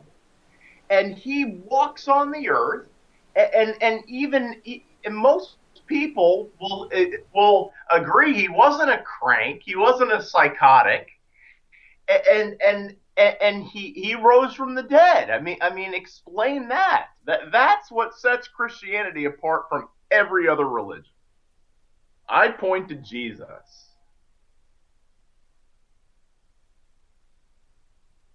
I think Chris took it too personal. Thank you for using Blog Talk Radio. Goodbye. Oh, we just lost. I'm not analytical. By nature, I'm a more feeling, more emotional person. I'm not good at math. I lack in many areas as far as what the SATs and things like that would call intelligent. And I think a lot of Christians would be very offended by what Mr. Solution said, but not really. I mean, he's a Christian too, for crying out loud. My wife, well, my now ex-wife, she was the more analytical one, but she was a Christian too. And I think this study is what's narrow-minded, because I think it looks at it examines one form of intelligence when there are actually 9 different types of intelligence. But why are we arguing about this? I mean, this is all analytical. Like, this stuff doesn't really matter. Does this stuff really matter in the long run, Mr. Yes, it does. Chris, they're talking about analytical skills. See, you really can't speak well if you can't analyze the language in which you're speaking. So the study has a salient point. It has a palpable point. And it is not to run from the point or to deny the point. Now, I don't disagree with you. Jesus was liar, lunatic, or Lord. I mean, those are basically, or he was delusional. I think that's the other. Well, that would be lunatic, so we'll go with those. But that's fine. But the average Christian just banks on the fact, and I think you mentioned this earlier, Debbie, that I'm a Christian, therefore case closed. I don't really have to know anything else. And that's a violation of the scriptures itself, to be stupid. Mr. Solution, I was giving you do you recognize a like something that's kind of somewhat funny and kind of, I'm saying you're smart, Debbie's smart, therefore all Christians must be smart. Ha ha ha. I mean, I gotta go get scaredy cat's in the tub. I gotta go grab her. Yeah, that's fine, but I don't think, I didn't catch you as joking. Did you catch that as a joke, Debbie? I just think you took it a little bit too personal, and I think maybe you didn't get to get. Kind of a joke. It kind of wasn't. I happen to think you and Mr. Solution are very, very intelligent. So Thank I would you. say there are 2 examples. 2 Christians. That's unquestionable. Let me just say this, and this is just a statement of fact. That's unquestionable. I know how smart I am. That's why I know who to listen to or whom to listen to. The fact of the matter is dealing with the study. The study points out that the more religious you are, the less likely you are to be analytical. That's the gist of the study. Would you agree, Debbie? Yes, and I think that we studied this one time when we found out that most scientists after the turn of the century became atheists that were once Christian, because they just got so smart that they started analyzing the Bible to death. You know? Well, let me... Remember? Go ahead, I'm sorry. Remember when we talked about that? Yeah, but I think the reason that is peer pressure. True. That's more peer pressure True. than anything else. Because now I heard Richard Dawkins talk about a doctor that believed in the scriptures, that he was crazy, he was a fool, and Richard Dawkins just went off. You know, he normally keeps his British composure and all that kind of crap, but he really went off on this guy. And all the guy had to say is come back, there's plenty of evidence for God's existence. Because if you talk about prior to the Big Bang, see, this universe shouldn't even be. If you read all the laws, and I love science, and you read all the hurdles that had to be overcome in order for this universe to exist, did you know, even though light sets the limit for the speed of everything in the universe now, at the early inception of the universe, the expansion of the universe was several orders time faster than light. Now go ahead. Well, yeah. That's why I say I don't have enough faith to be an atheist, because atheists have to believe that everything just kind of showed up, and that blasts the second law of thermodynamics right out. I mean that just. Atheism and the idea that something came from nothing is it's something that isn't scientifically sound. And the law of cause and effect. And you're right, but which is even a more profound formal law, even though that's just the heat law, that everything moves from a state of order to disorder. But the law of cause and something can't come out of nothing. Right, but the law of cause and effect, they also have to set that aside. So they violate a lot of laws that they turn around and stand on every day in order to come up with this self-created universe, which self-creation is a contradiction in and of itself, by the way. Self-existence is not a contradiction. Self-creation is. And they have to shrug all that off. There's so many things. Right. Bingo. I mean, why doesn't the Earth spin around the world like a tether, or the world spin around the sun like a tether ball until it burns up and then slams into the sun? Or why don't we get bombarded by asteroids? Or how the heck did this one planet end up with the perfect conditions to create life? And even most scientists today say, they used to say, I mean, science is changing all the time. Just go back and find a science textbook from 5 years ago. It's obsolete. I mean, a science textbook from a couple years ago is obsolete. That they exist, that they realize that all matter is decaying. All matter, there is a beginning of the universe and an end of the universe. They used to believe, they never talk about what they used to believe, but they used to believe that this would go on forever, that the universe would just go on forever. Now they realize that all matter is decaying and the universe will have an end. Yeah, that Chris, the heading that comes under is called the anthropic principle, that the universe and the earth specifically was designed specifically for human life, and therefore fine-tuned to accommodate human life. That's known as the anthropic principle. Anthropos is Greek for man.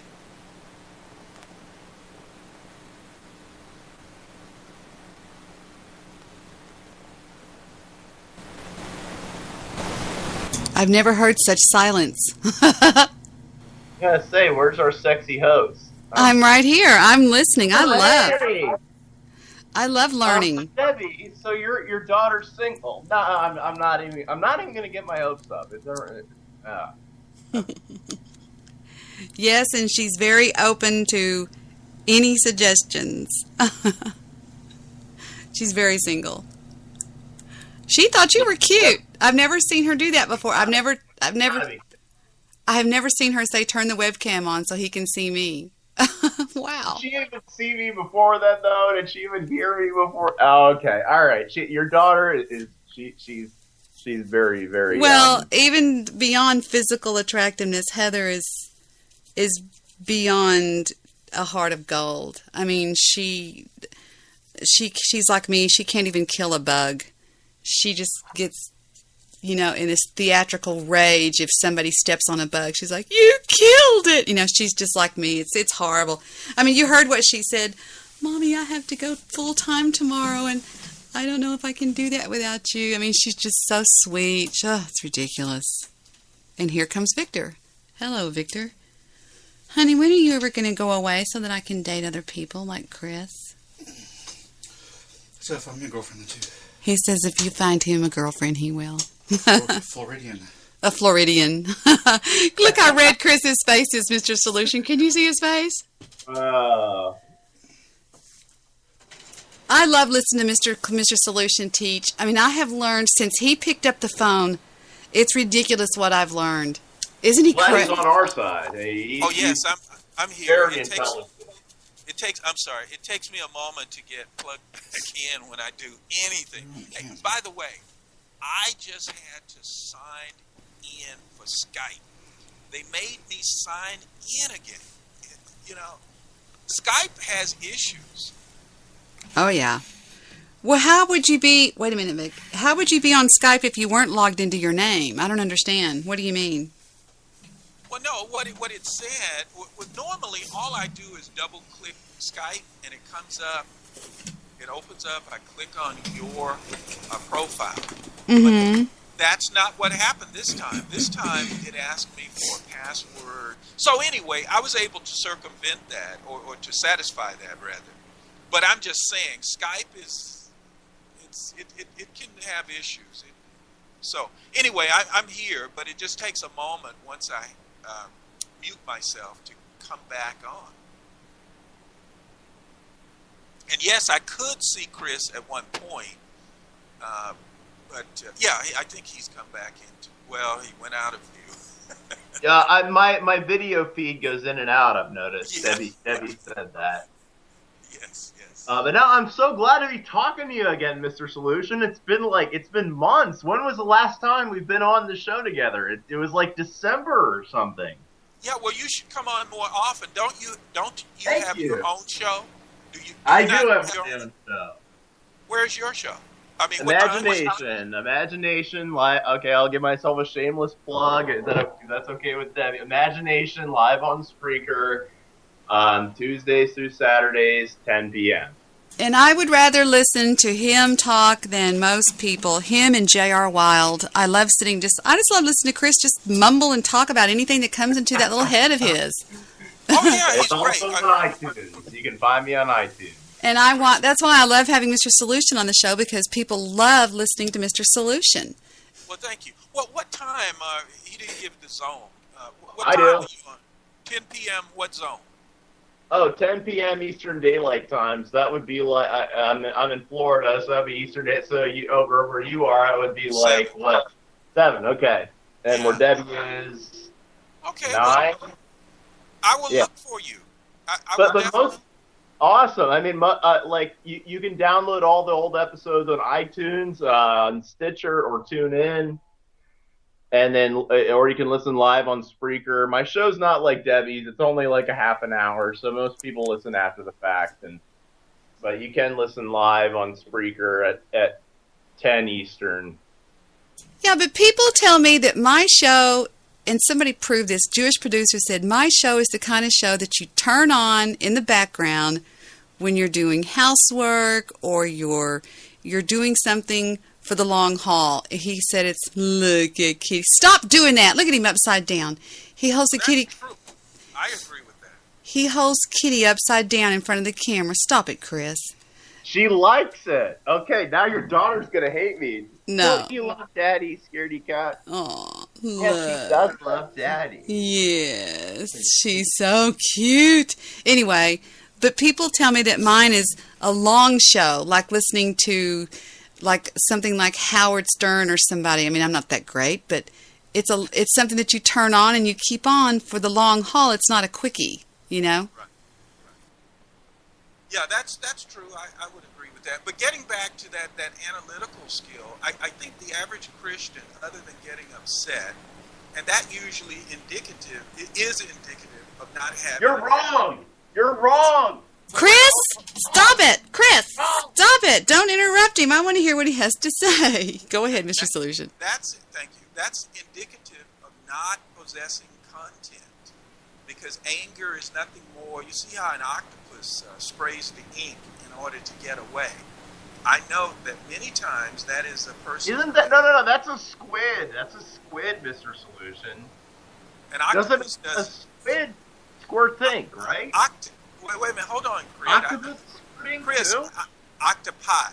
I know my name. Oh, well, I'm sorry, Mr. Solution. Octopi.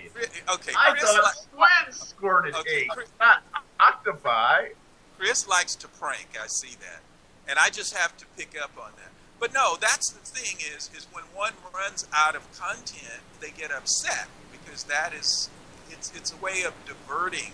It's a diversion. It's a diversionary tactic, oftentimes. And so, all I say is, I stopped a group of. I was tooling around the park the other day, just riding my bike, and I stopped these young men.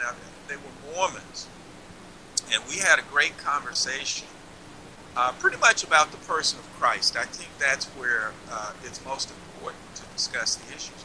But we had a wonderful conversation, and but if you take Jehovah's Witnesses, they are the most studious with respect to the scriptures, and it's called. They have the interlinear Bible is what they have, and I have a copy of that. By the way, a Jehovah's Witness can tie the average Christian in a knot. They didn't tie me in a knot. I had them. They got me with all that. Wait, Chris. They can tie the average Christian into a Gordian knot. And they do, you see, they do have a different Bible, don't they? I knew they did. I brought that up earlier. Well, it's different. Okay, I won't get into all the specifics of it, but my point stands as is that the Jehovah's Witnesses. Look, when I was coming up, I used to watch the Jehovah's Witnesses put Christians to flight. And they still do. And this is all Christians. It doesn't matter what your ethnicity or how you identify yourself. Usually they are afraid of Jehovah's Witnesses. And the Jehovah's Witnesses can out-debate the average Christian. And so getting back to that study, the average Christian should spend more time studying their Bible. There's no doubt about that.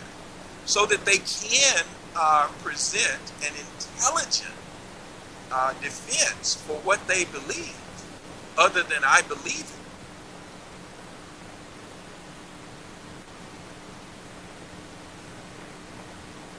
Well, you're right on it. And there's another word for Jehovah's Witnesses, and that would be that they're Pharisees. I mean, they really are modern-day Pharisees, because they come to your door and they lecture you about why you shouldn't get life-saving blood transfusions for your wife if she's laying on her deathbed. And that's a bunch of crap. When Jesus was taken out to be tempted by Satan in the desert, what did he do every time Satan came to him with it's written this or it's written that, and every time a Pharisee came to him and said it's written this or it's written that, every time Jesus quoted them back something from the scriptures. So you're absolutely right, Mr. Solution. We should have in memory. We should memorize verses.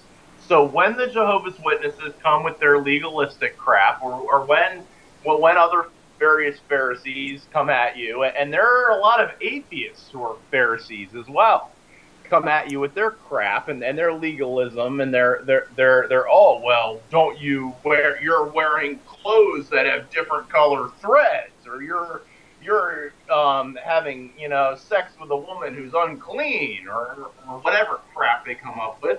That we can come right back at them with a verse straight from memory, because we all know that when we need a memory verse, we don't happen to have a Bible just sitting around. You have to have that in memory. So you're absolutely right. Right. Well, Chris, what I would say, now, in my experience, I've met Pharisaical people including Christians. In fact, I call Christians just that, Pharisaical. But because of their insistence on oftentimes nonsense. But what I say, to be very lithe and fluid in just having a conversation, just discussing the issues. Now, I consider everything ancillary or subordinate, to the person of Christ, because that's where you come into the... Whoa, you consider everything what? I consider everything subordinate to... Ancillary? What does that mean? Same thing. Similar.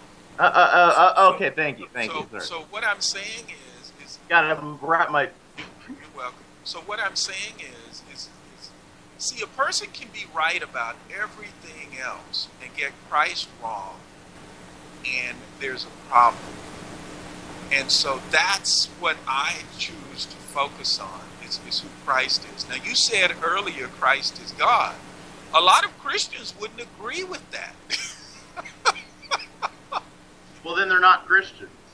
Well, I wouldn't say that they're not Christians. I would say that they're not studying Christians. Either Jesus was God. Okay, Mr. Solution. Okay, say I come along, and no, we'll take somebody smarter than me.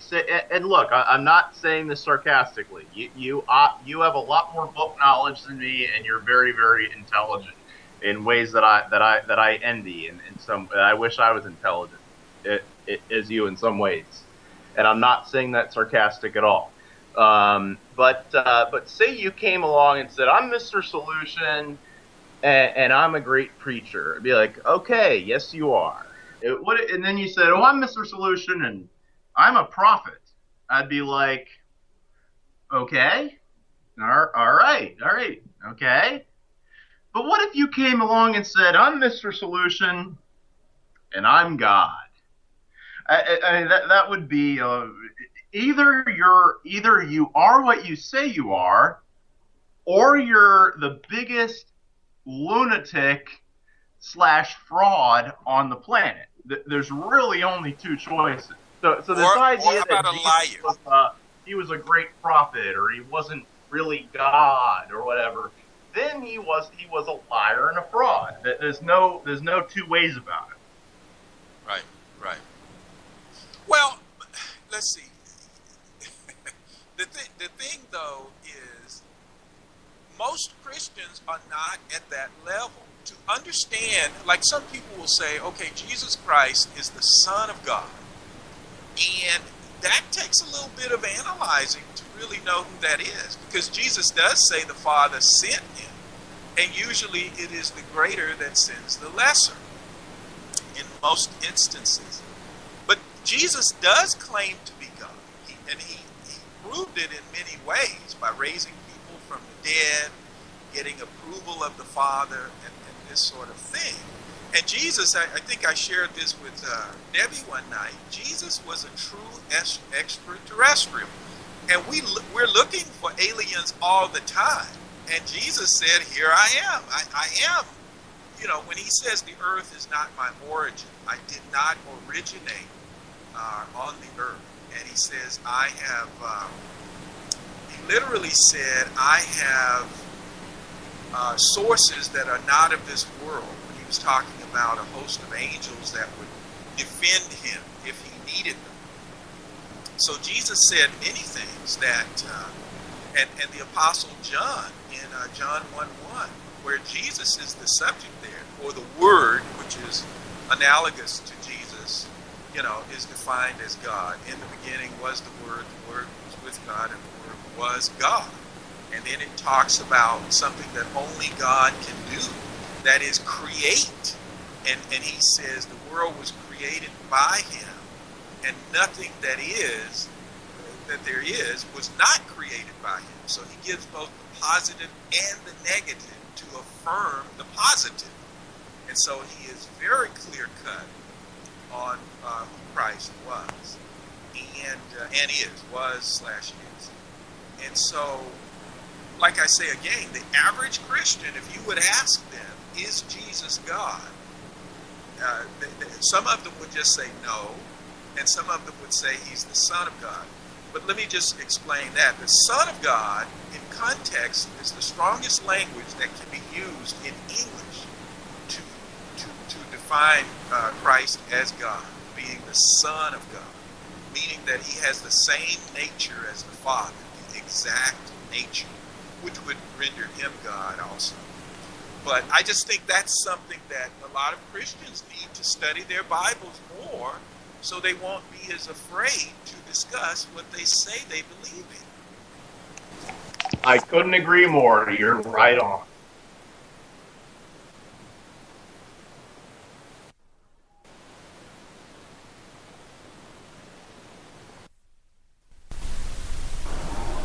Memorizing verses.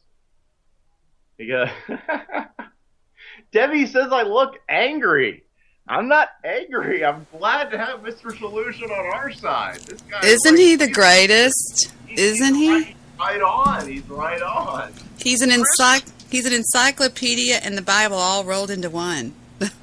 Chris would, thank you. Chris would be a great panelist. I mean, we never brought his name up, or at least I didn't think of him. But I mean, now that well, he's actually agreed to come with us on Sunday nights. Yeah, he would be great. And that would just be, I think it would just be an expansion necessarily to get more intelligent participation. I mean, it's easy to write off just one or two people, but when you have multiple people, what did Paul say? There were 500 people who witnessed Jesus' resurrection. And he said, most of them are with us today, although some have fallen asleep, meaning they had physically died. But he appealed to witnesses, supporters, corroborators. And I think in a necessary effort, that's a good thing. And not all of the apostles were alike. I mean, we have to look at this. These were 12 guys that had very different a lot of them had very different backgrounds and very different ideas. I mean, obviously God loves diversity. I mean, just look around. There are like 200,000 different types of beetles, for crying out loud. I mean, God did not create us on a conveyor belt. God did not create us on a conveyor belt.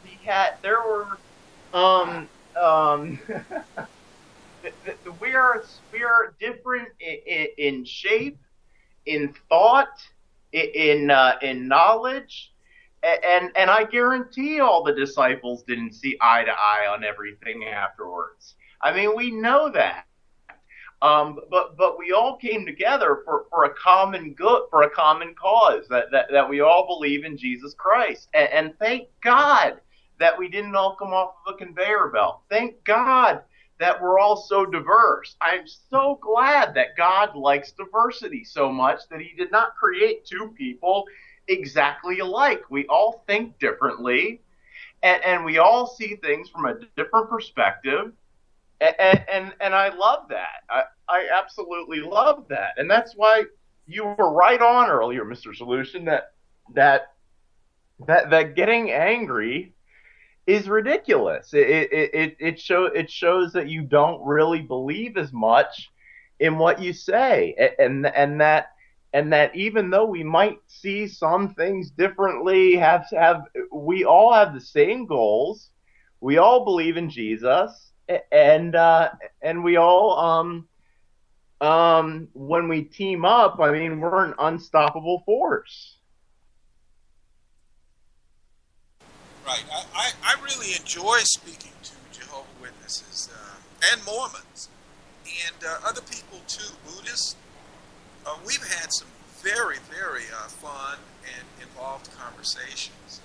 Although Jehovah's Witnesses are probably the most prolific, because they have virtually every community divided into grids. And I forget just how many times there's at least I'd say I clean the toilets 6 or 7 times a day. Where is that coming from? Like clockwork? Uh-oh. Every 20 minutes. Stand by. We've got a commercial coming through on Spreaker. Sometimes they get up in the middle of the night and clean the toilet. That was from Spreaker. Ugh. Horrible. Go ahead. I'm sorry. You've got commercials during your show, Debbie. No. I didn't have them on my show. It was coming off of the main page, but go ahead. Yeah, at least once a year, I think Jehovah's Witnesses, every, what do they call their church? They don't call them churches, Kingdom Halls, I think. They're divided to where they are The Watchtower.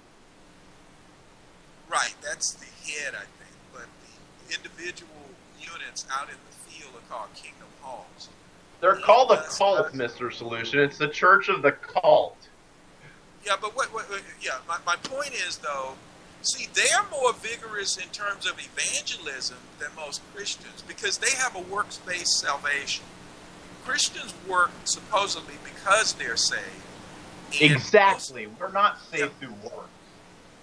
Yeah, many of your other religions, in fact, I would say all of them, work in order to get saved.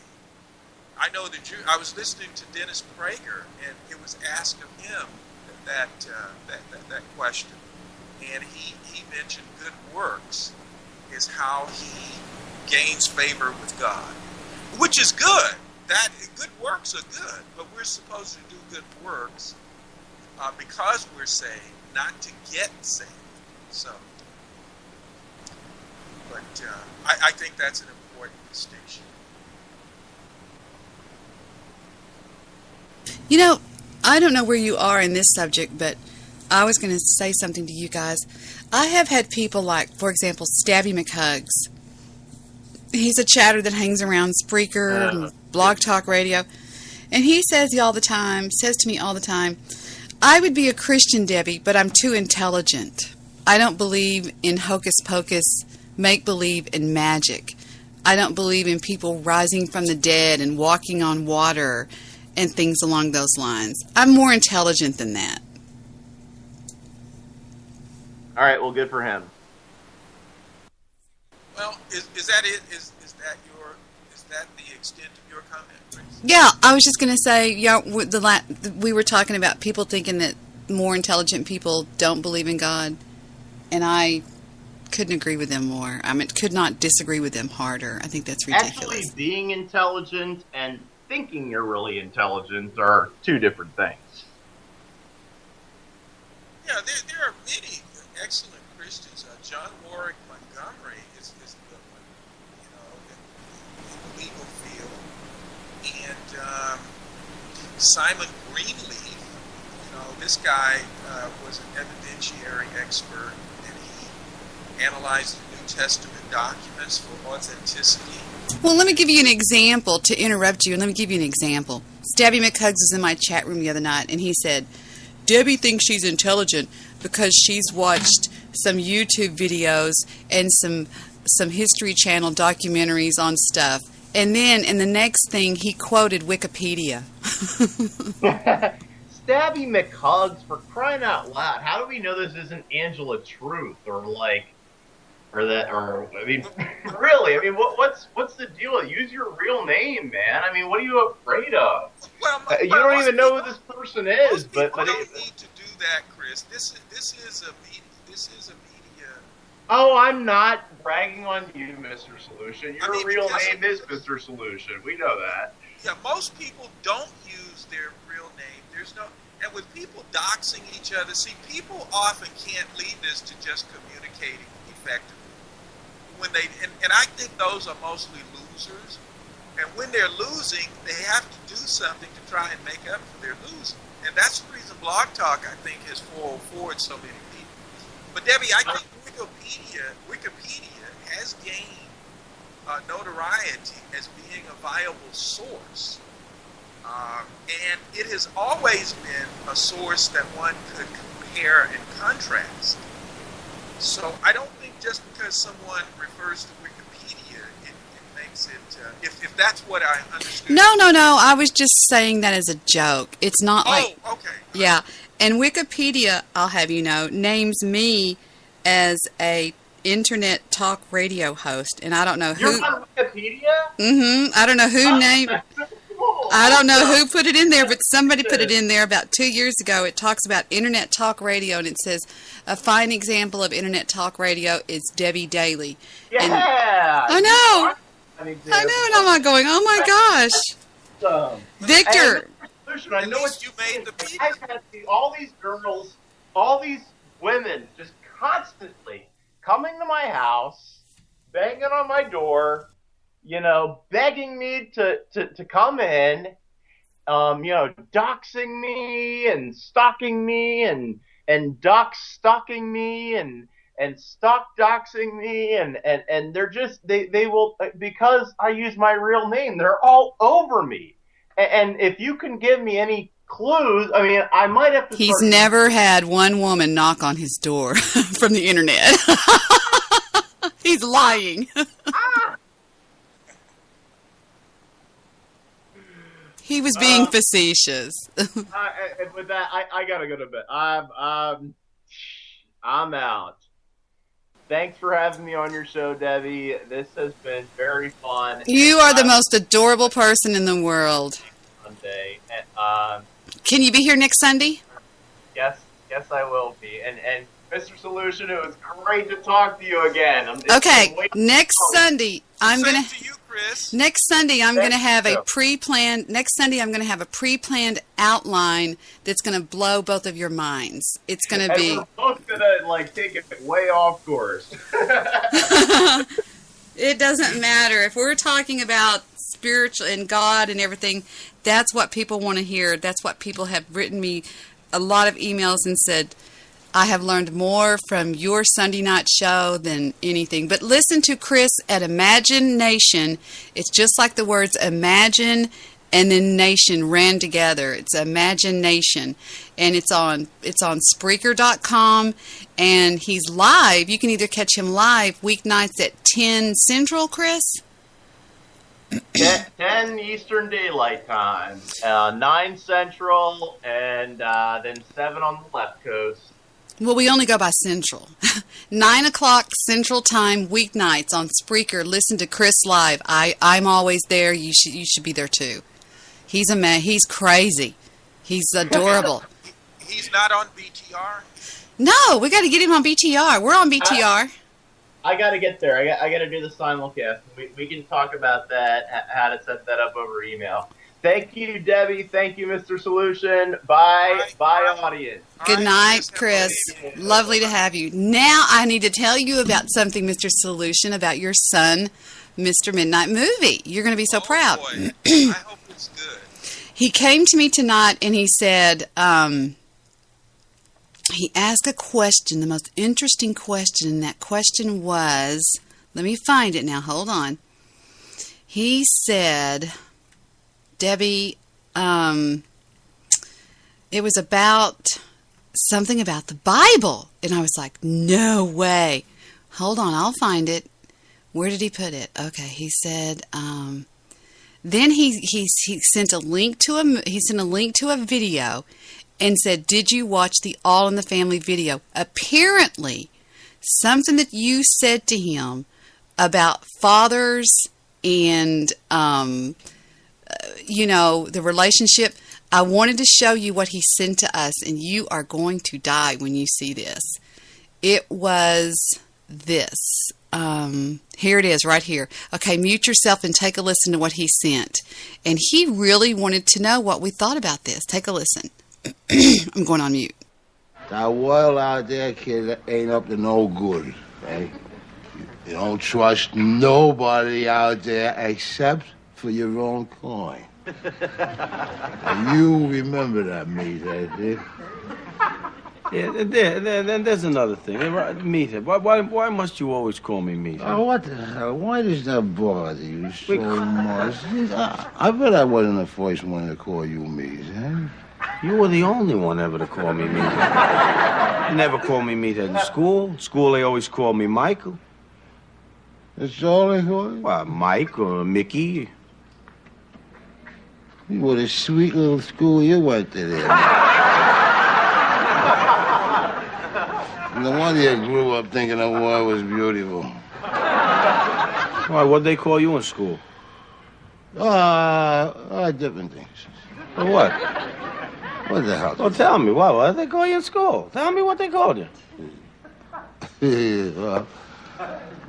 Well, I remember one winter during the Depression there, when we didn't have no money, of course, the old man lost his job, he was all busted. And I wore out his shoe, one shoe. So I couldn't go to school with only one shoe, see. But my mother, she found a boot, so I had a shoe on one foot there and a boot on the other. A shoe and a boot, shoe, boot. So the kids call me Shoe Booty.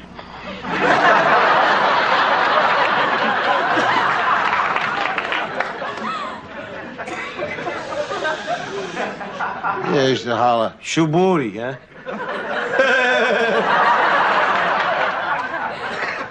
Yeah, I used to holler. Snooty fruity, here comes Shoe Booty. And they kept calling me that till they find out my name was Archibald, and they thought that was funny. And then I wish they'd go back to Shoe Booty. Kids all made funny, huh? Yeah, they all made fun. Well, all except one little black kid by the name of Winston. A black kid liked you? No, the black kid beat the hell out of me. Why? I don't know. Now, Mr. Solution, look at the irony in this, and I know you know what I'm talking about. Okay, stay with it. He won the Emmy for this what we're watching, and it gets real serious in a moment. So stay with it. But did you hear what he just got through saying? A black kid beat the hell out of me. Yes. Okay, keep watching or listening. No. Well, he must have had a reason. Well, he said that I said he was a nigger. Well, did you? Sure. Well, then that was the reason. What the hell reason was that? That's what all them people was calling them days. I mean, everybody we knew called them people niggers. That's all my old man ever called them there.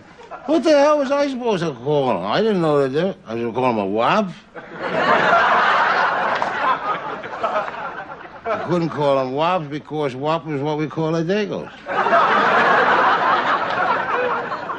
Did you ever think that possibly your father just might be wrong? Wrong, my old man? Don't be stupid, my old man. Let me tell you about him. He was never wrong about nothing. Yes, he was, Arch. Aye. My old man used to call people the same things as your old man. But I always knew he was wrong. So was your old man. No, he wasn't. Yes, he was. Your Your father was wrong. Stop! Your father was wrong! Don't tell me my father was wrong. Let me tell you something. Father who made you wrong, your father, the breadwinner of the house there, the man who goes out and busts his butt to keep a roof over your head, and clothes on your back, you call your father wrong? Hey, your father. Your father. That's the man that comes home bringing you candy. Father's the first guy to throw a baseball to you and take you for walks in the park, holding you by the hand. My father held me by the hand. Oh, hey. My father had a hand on him now. I'll tell you. He busted that hand once, and he busted her on me. To teach me to do good. My father, he shoved me in a closet for 7 hours to teach me to do good. Of course, he loved me. He loved me. Don't be looking at me.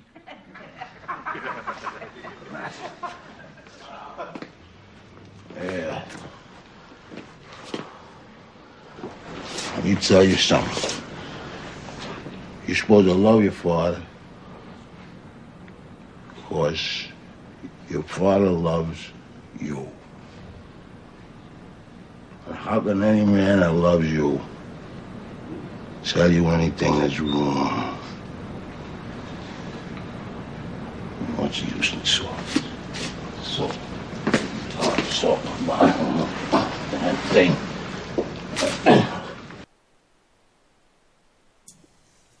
Well, what'd you think? And he really pushed it. He said, I mean, you can listen to the beginning of the show. He was like, what did you think? What did you think? What did you think? Who did you side with? Who did you side with? And I said, Mike. And another person said, Mike. Mike being the younger person. Who do you side with in that argument, Mr. Solution? Well, I think it's only obvious. As one guy says, it's almost a no-brainer. He's right that a father should do these, father and a mother should do the things, provide, and give guidance. And raising him was different from his father's notions about other people, which were wrong, because that violated not only the Constitution, if he calls himself a Christian, where it says, do unto others, you do unto others as you would have them do unto you. So there are just a whole string of violations that the bigot suffers from. And Archie Bunker was depicted as the ultimate horse's ass in terms of being a bigot.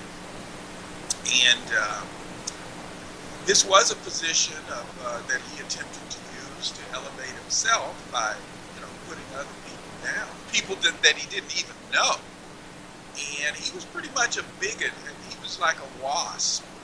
And he pretty much put everybody down, even people who are accepted as white today. I think he used the term wop, dago.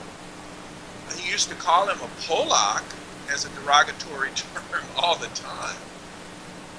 And so he was just a horse's ass on his perspective toward many other people, especially people of different ethnicities. But he was an ass to other people of his own ilk, or own kind, if you want to put it that way. But I think it's great. It was a great sitcom. It had some profound moments, and that tended to be one of them. I remember that from some of the playbacks that Carol O'Connor played.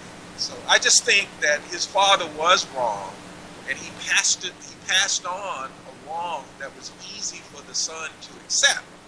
Because to put other people down that is inherently wrong. That's what's known in law as a malum inse. It's inherently wrong. And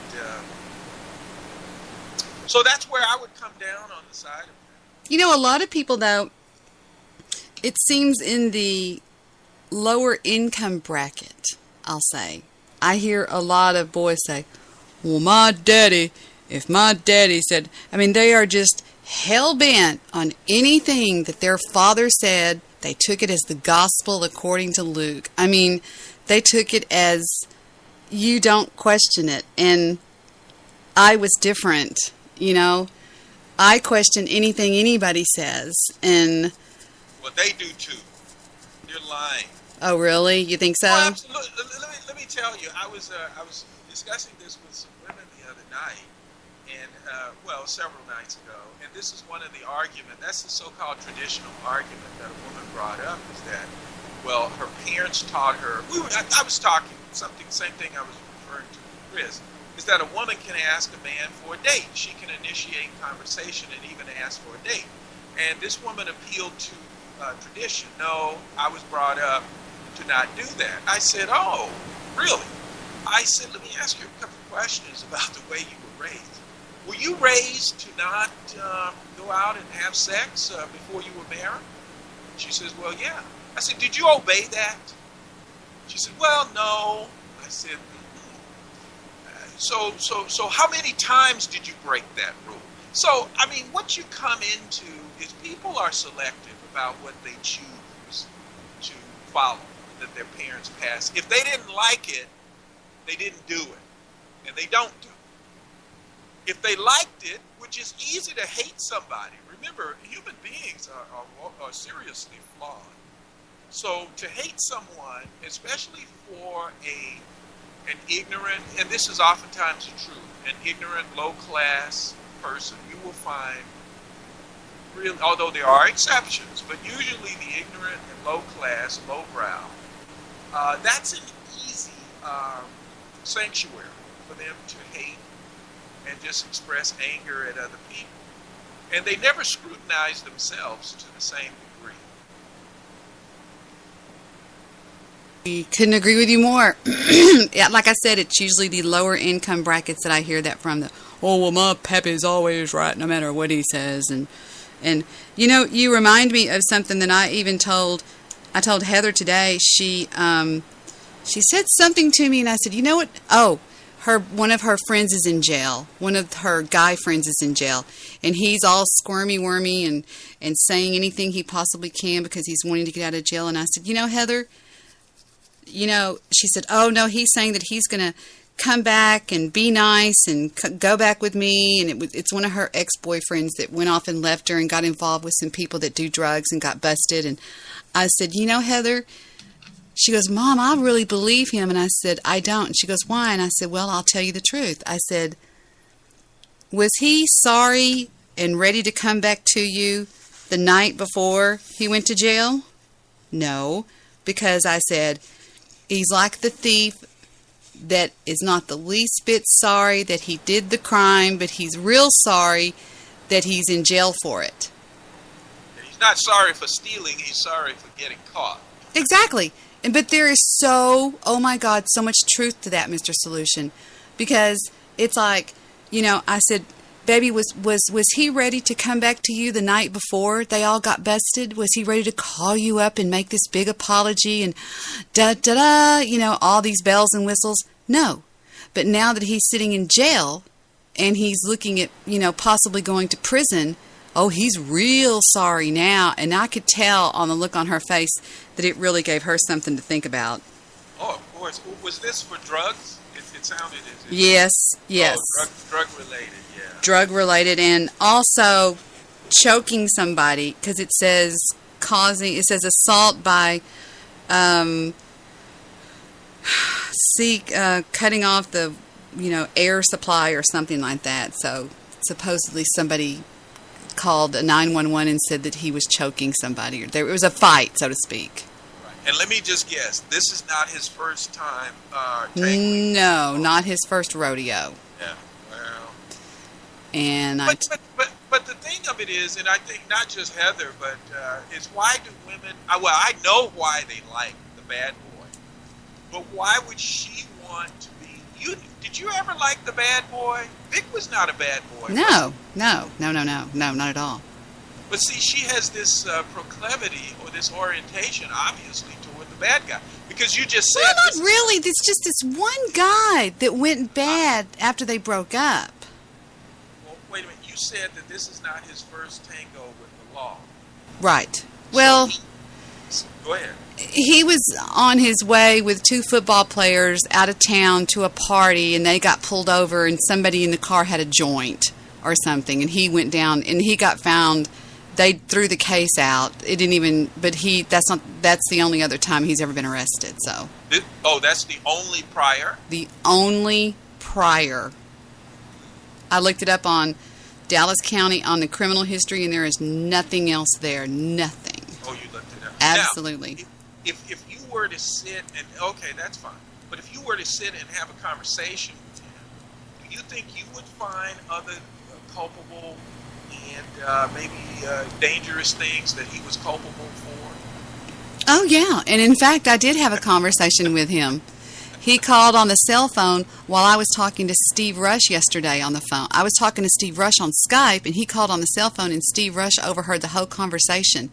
And when I got off the phone, Steve Rush goes, I have never heard a more moving conversation before in my life, Debbie. He goes, the way you talk to that kid, he goes, if more parents would talk to kids that way, it would just be, this would be a better place. I mean, he was just so moved by what I said, and I don't even remember really what I said, but I gave it the business. Oh, yeah, I really did. I said, well, we're in a little pickle now, and look who we're calling, you know. But Debbie, let me just summarize this from what you said. This is a bad guy, right? I mean, even if he doesn't have a record other than what he does, but say these two incidences that he's had a run-in with the law, there are other bad things about his character behavior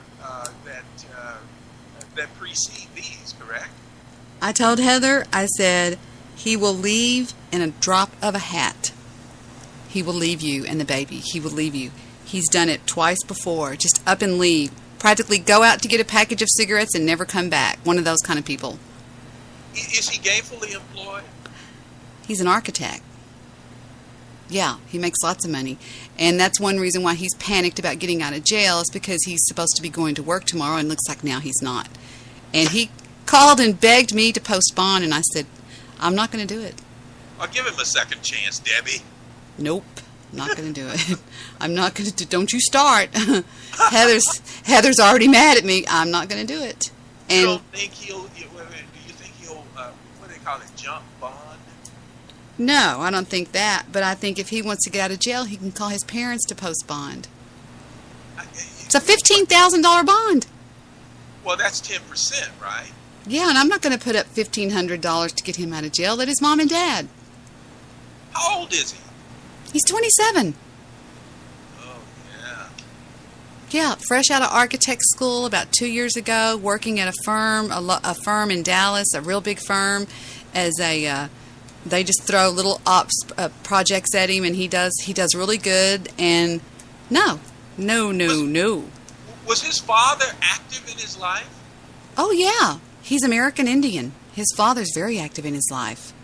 Well, he says his father was real hard on him and would hit him all the time and all that kind of stuff, and he thinks he was running around on his mom. So there's some issues there, there's some issues there, but I just don't think that, far be it for me to judge who my daughter goes out with, but if she's going to ask me, I'm going to give her my opinion, and I said no. Because when he cheats on her, he that's his, you said he would leave the baby.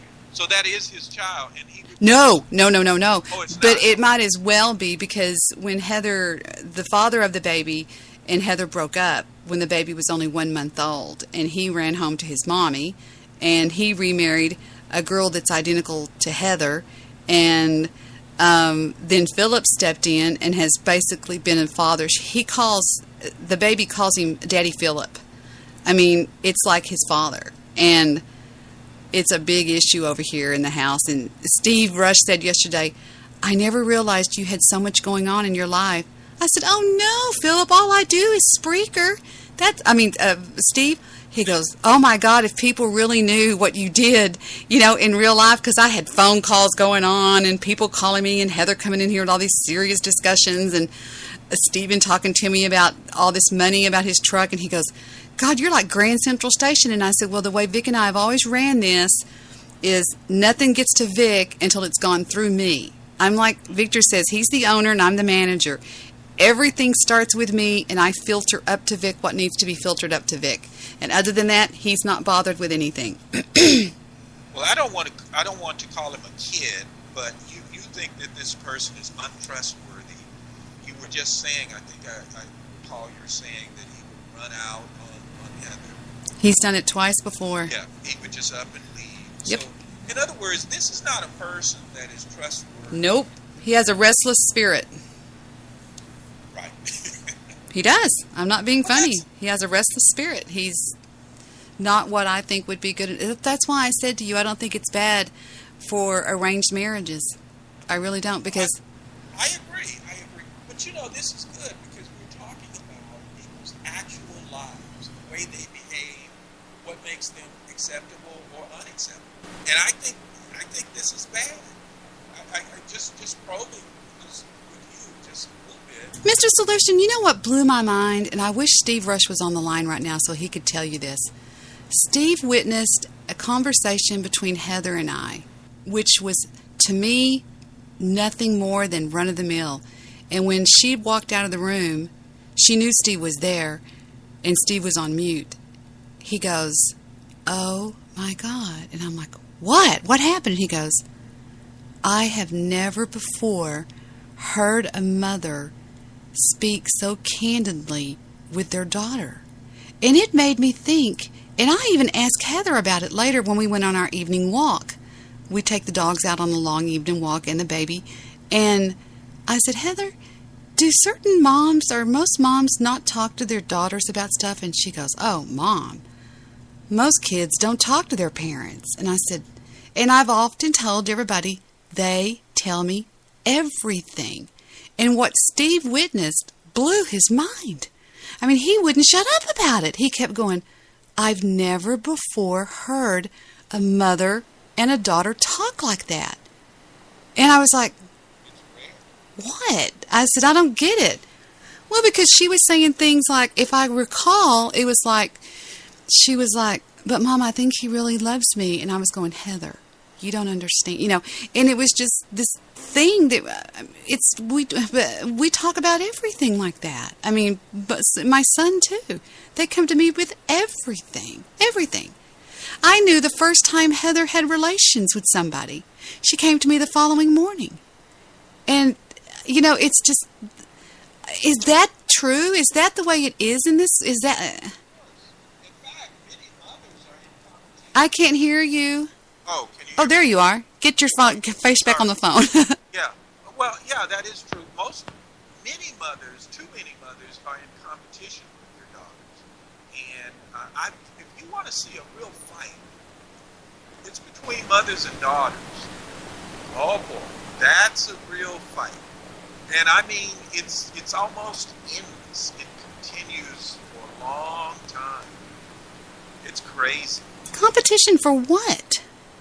Well, the mother there are a lot of things, but the mother oftentimes competes with the daughter because the daughter obviously has youth and the mother doesn't. And that's a huge commodity among women. And notice we're in 40 years of transition from domesticity to professionalism. All I do is brag about my daughter and how beautiful I think she is.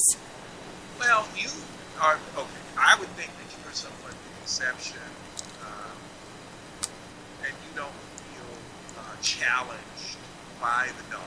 But and mothers and daughters are in a death spiral, many of them.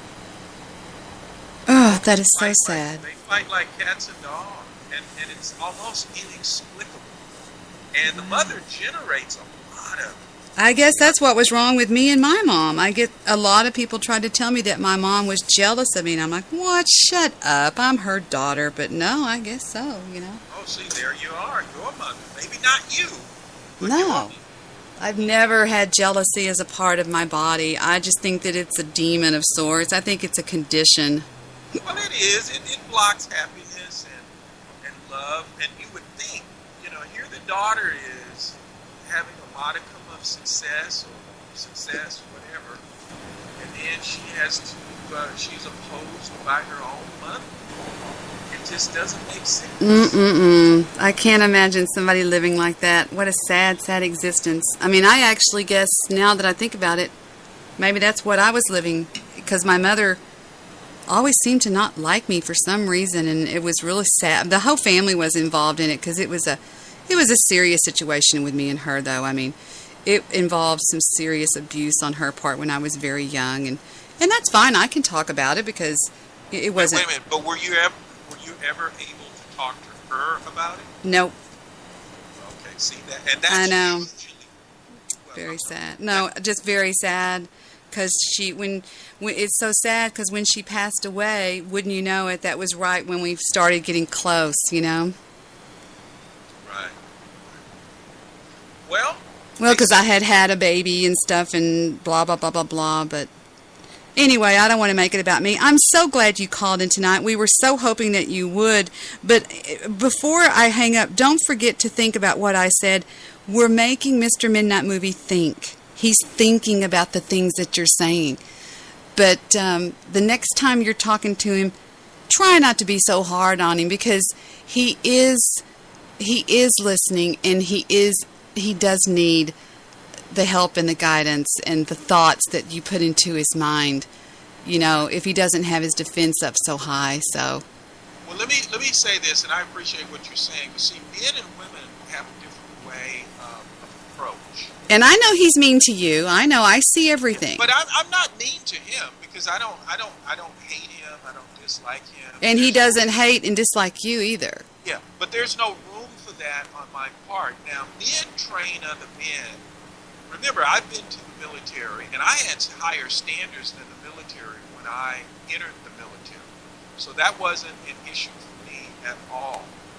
And people like 3M, people of his genre and that kind of thing, and of his level of accomplishment, they tend to be kind of weak, and they need a kind of boot in the ass to really help them out. Now, if he hates me for it, if he's upset with me, then so be it. But I have to do what I have to do. And mainly what I have to do is I'm forthright and truthful with my approach. And just like just like Michael explained to Archie that his father was wrong. Now, Archie knew deep down that his father was wrong. And but he just didn't have the character to acknowledge it. And by the way, he said his father put him in the beat him, busted his fist on him, and threw him in the closet. Now, presumably, Archie wasn't obeying his father. He didn't believe him at that time. And so the thing is that I think that was a good little segment. And I think that 3M maybe needs to have a heart-to-heart conversation with his father. But oftentimes you can't do that in a parent-child relationship. You have to be on your own, because part of being a man or a woman in America is standing on your own 2 feet. It's like you heard kids come in the house and try to tell the parents, and the parents will retort, you get out on your own. You can't be in control while you're in my house. You're living under my roof. And a lot of kids don't get that. They think that they should be able to exert authority while they are still dependent. And it just doesn't work that way. You should have heard the story that Heather told on my show the night before last. She's a teacher, and she said that there was a young boy that was transferred over to her school from another school for behavioral problems, and he happened to land in her class, and his name is Dylan. And she said that they were serving lunch, and they were in the lunchroom, and the lunch lady came over to do something at Dylan's tray, and he slapped her like that. And really slapped the teacher? Slapped the lunch lady. Her name is Peggy. And Heather said, and Heather ran over there and grabbed him by the hand and looked at him in his face, and she said, slap me one time, I dare you. And he drew back his hand, and Heather turned her face as if to point right here, and he didn't do it. He started crying, and she said that she bent down and knelt down and looked at him in the face, and she said, if you slap me, you will spend a week staring at a wall and not eating. Do you understand me? And he just kind of cried and sat there, and she called a conference, which she's having tomorrow with his parents, because I think that children that do that are looking for some sort of attention that they're not getting.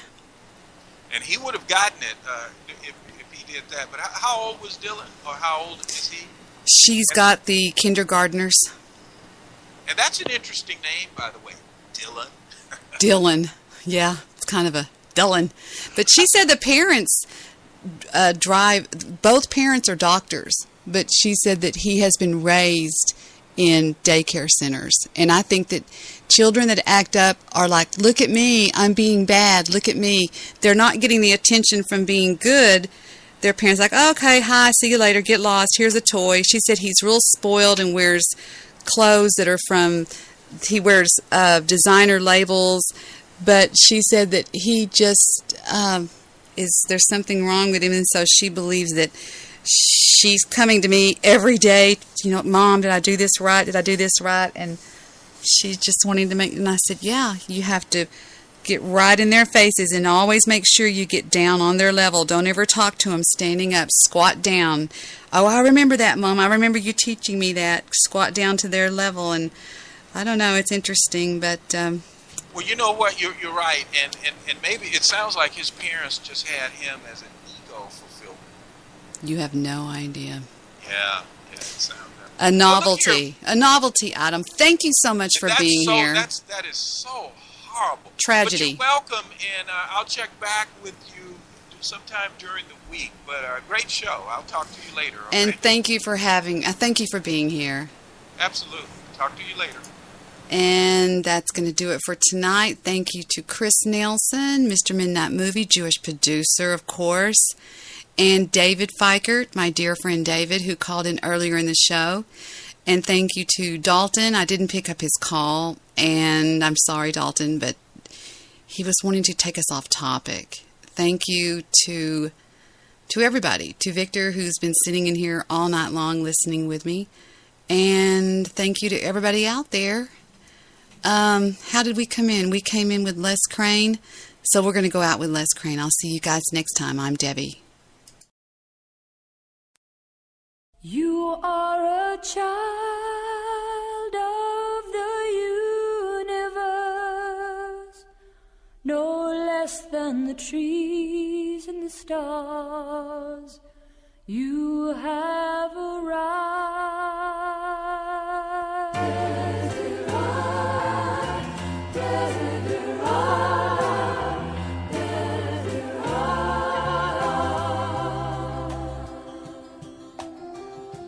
Go placidly amid the noise and haste, and remember what peace there may be in silence. As far as possible without surrender, be on good terms with all persons. Speak your truth quietly and clearly, and listen to others, even the dull and ignorant. They too have their story. Avoid loud and aggressive persons. They are vexations to the spirit. If you compare yourself with others, you may become vain and bitter, for always there will be greater and lesser persons than yourself. You are a child of the universe. Enjoy your achievements as well as your plans. Keep interested in your own career, however humble. It is a real possession in the changing fortunes of time. Exercise caution in your business affairs, for the world is full of trickery. But let this not blind you to what virtue there is. Many persons strive for high ideals, and everywhere life is full of heroism. Be yourself, especially do not feign affection, neither be cynical about love. For in the face of all aridity and disenchantment, it is as perennial as the grass. Take kindly to the counsel of years, gracefully surrendering the things of youth. Nurture strength of spirit and character Nurture strength of spirit to shield you in sudden misfortune, but do not distress yourself with dark imaginings. Many fears are born from fatigue and loneliness. Beyond a wholesome discipline, be gentle with yourself, for you are a child of the universe. No less than trees and stars, you have a right to be here. And whether or not it is clear to you, no doubt the universe is unfolding as it should. Therefore, be at peace with God, whoever you conceive him to be. And whatever your labors and aspirations in the changing fortunes of time, whatever your labors and aspirations in the noisy confusion of life, keep peace within your soul. With all of its sham, drudgery, and broken dreams, it is still a beautiful world. Be careful. Strive to be happy. Have their story. Avoid loud and aggressive persons. They are vexations to the spirit. If you compare yourself with others, you may become vain and bitter, for always there will be greater and lesser persons than yourself. You are a child of the universe, no less than the trees and the stars. You have a right to be here, and whether or not it is clear to you, no doubt the universe is unfolding as it should.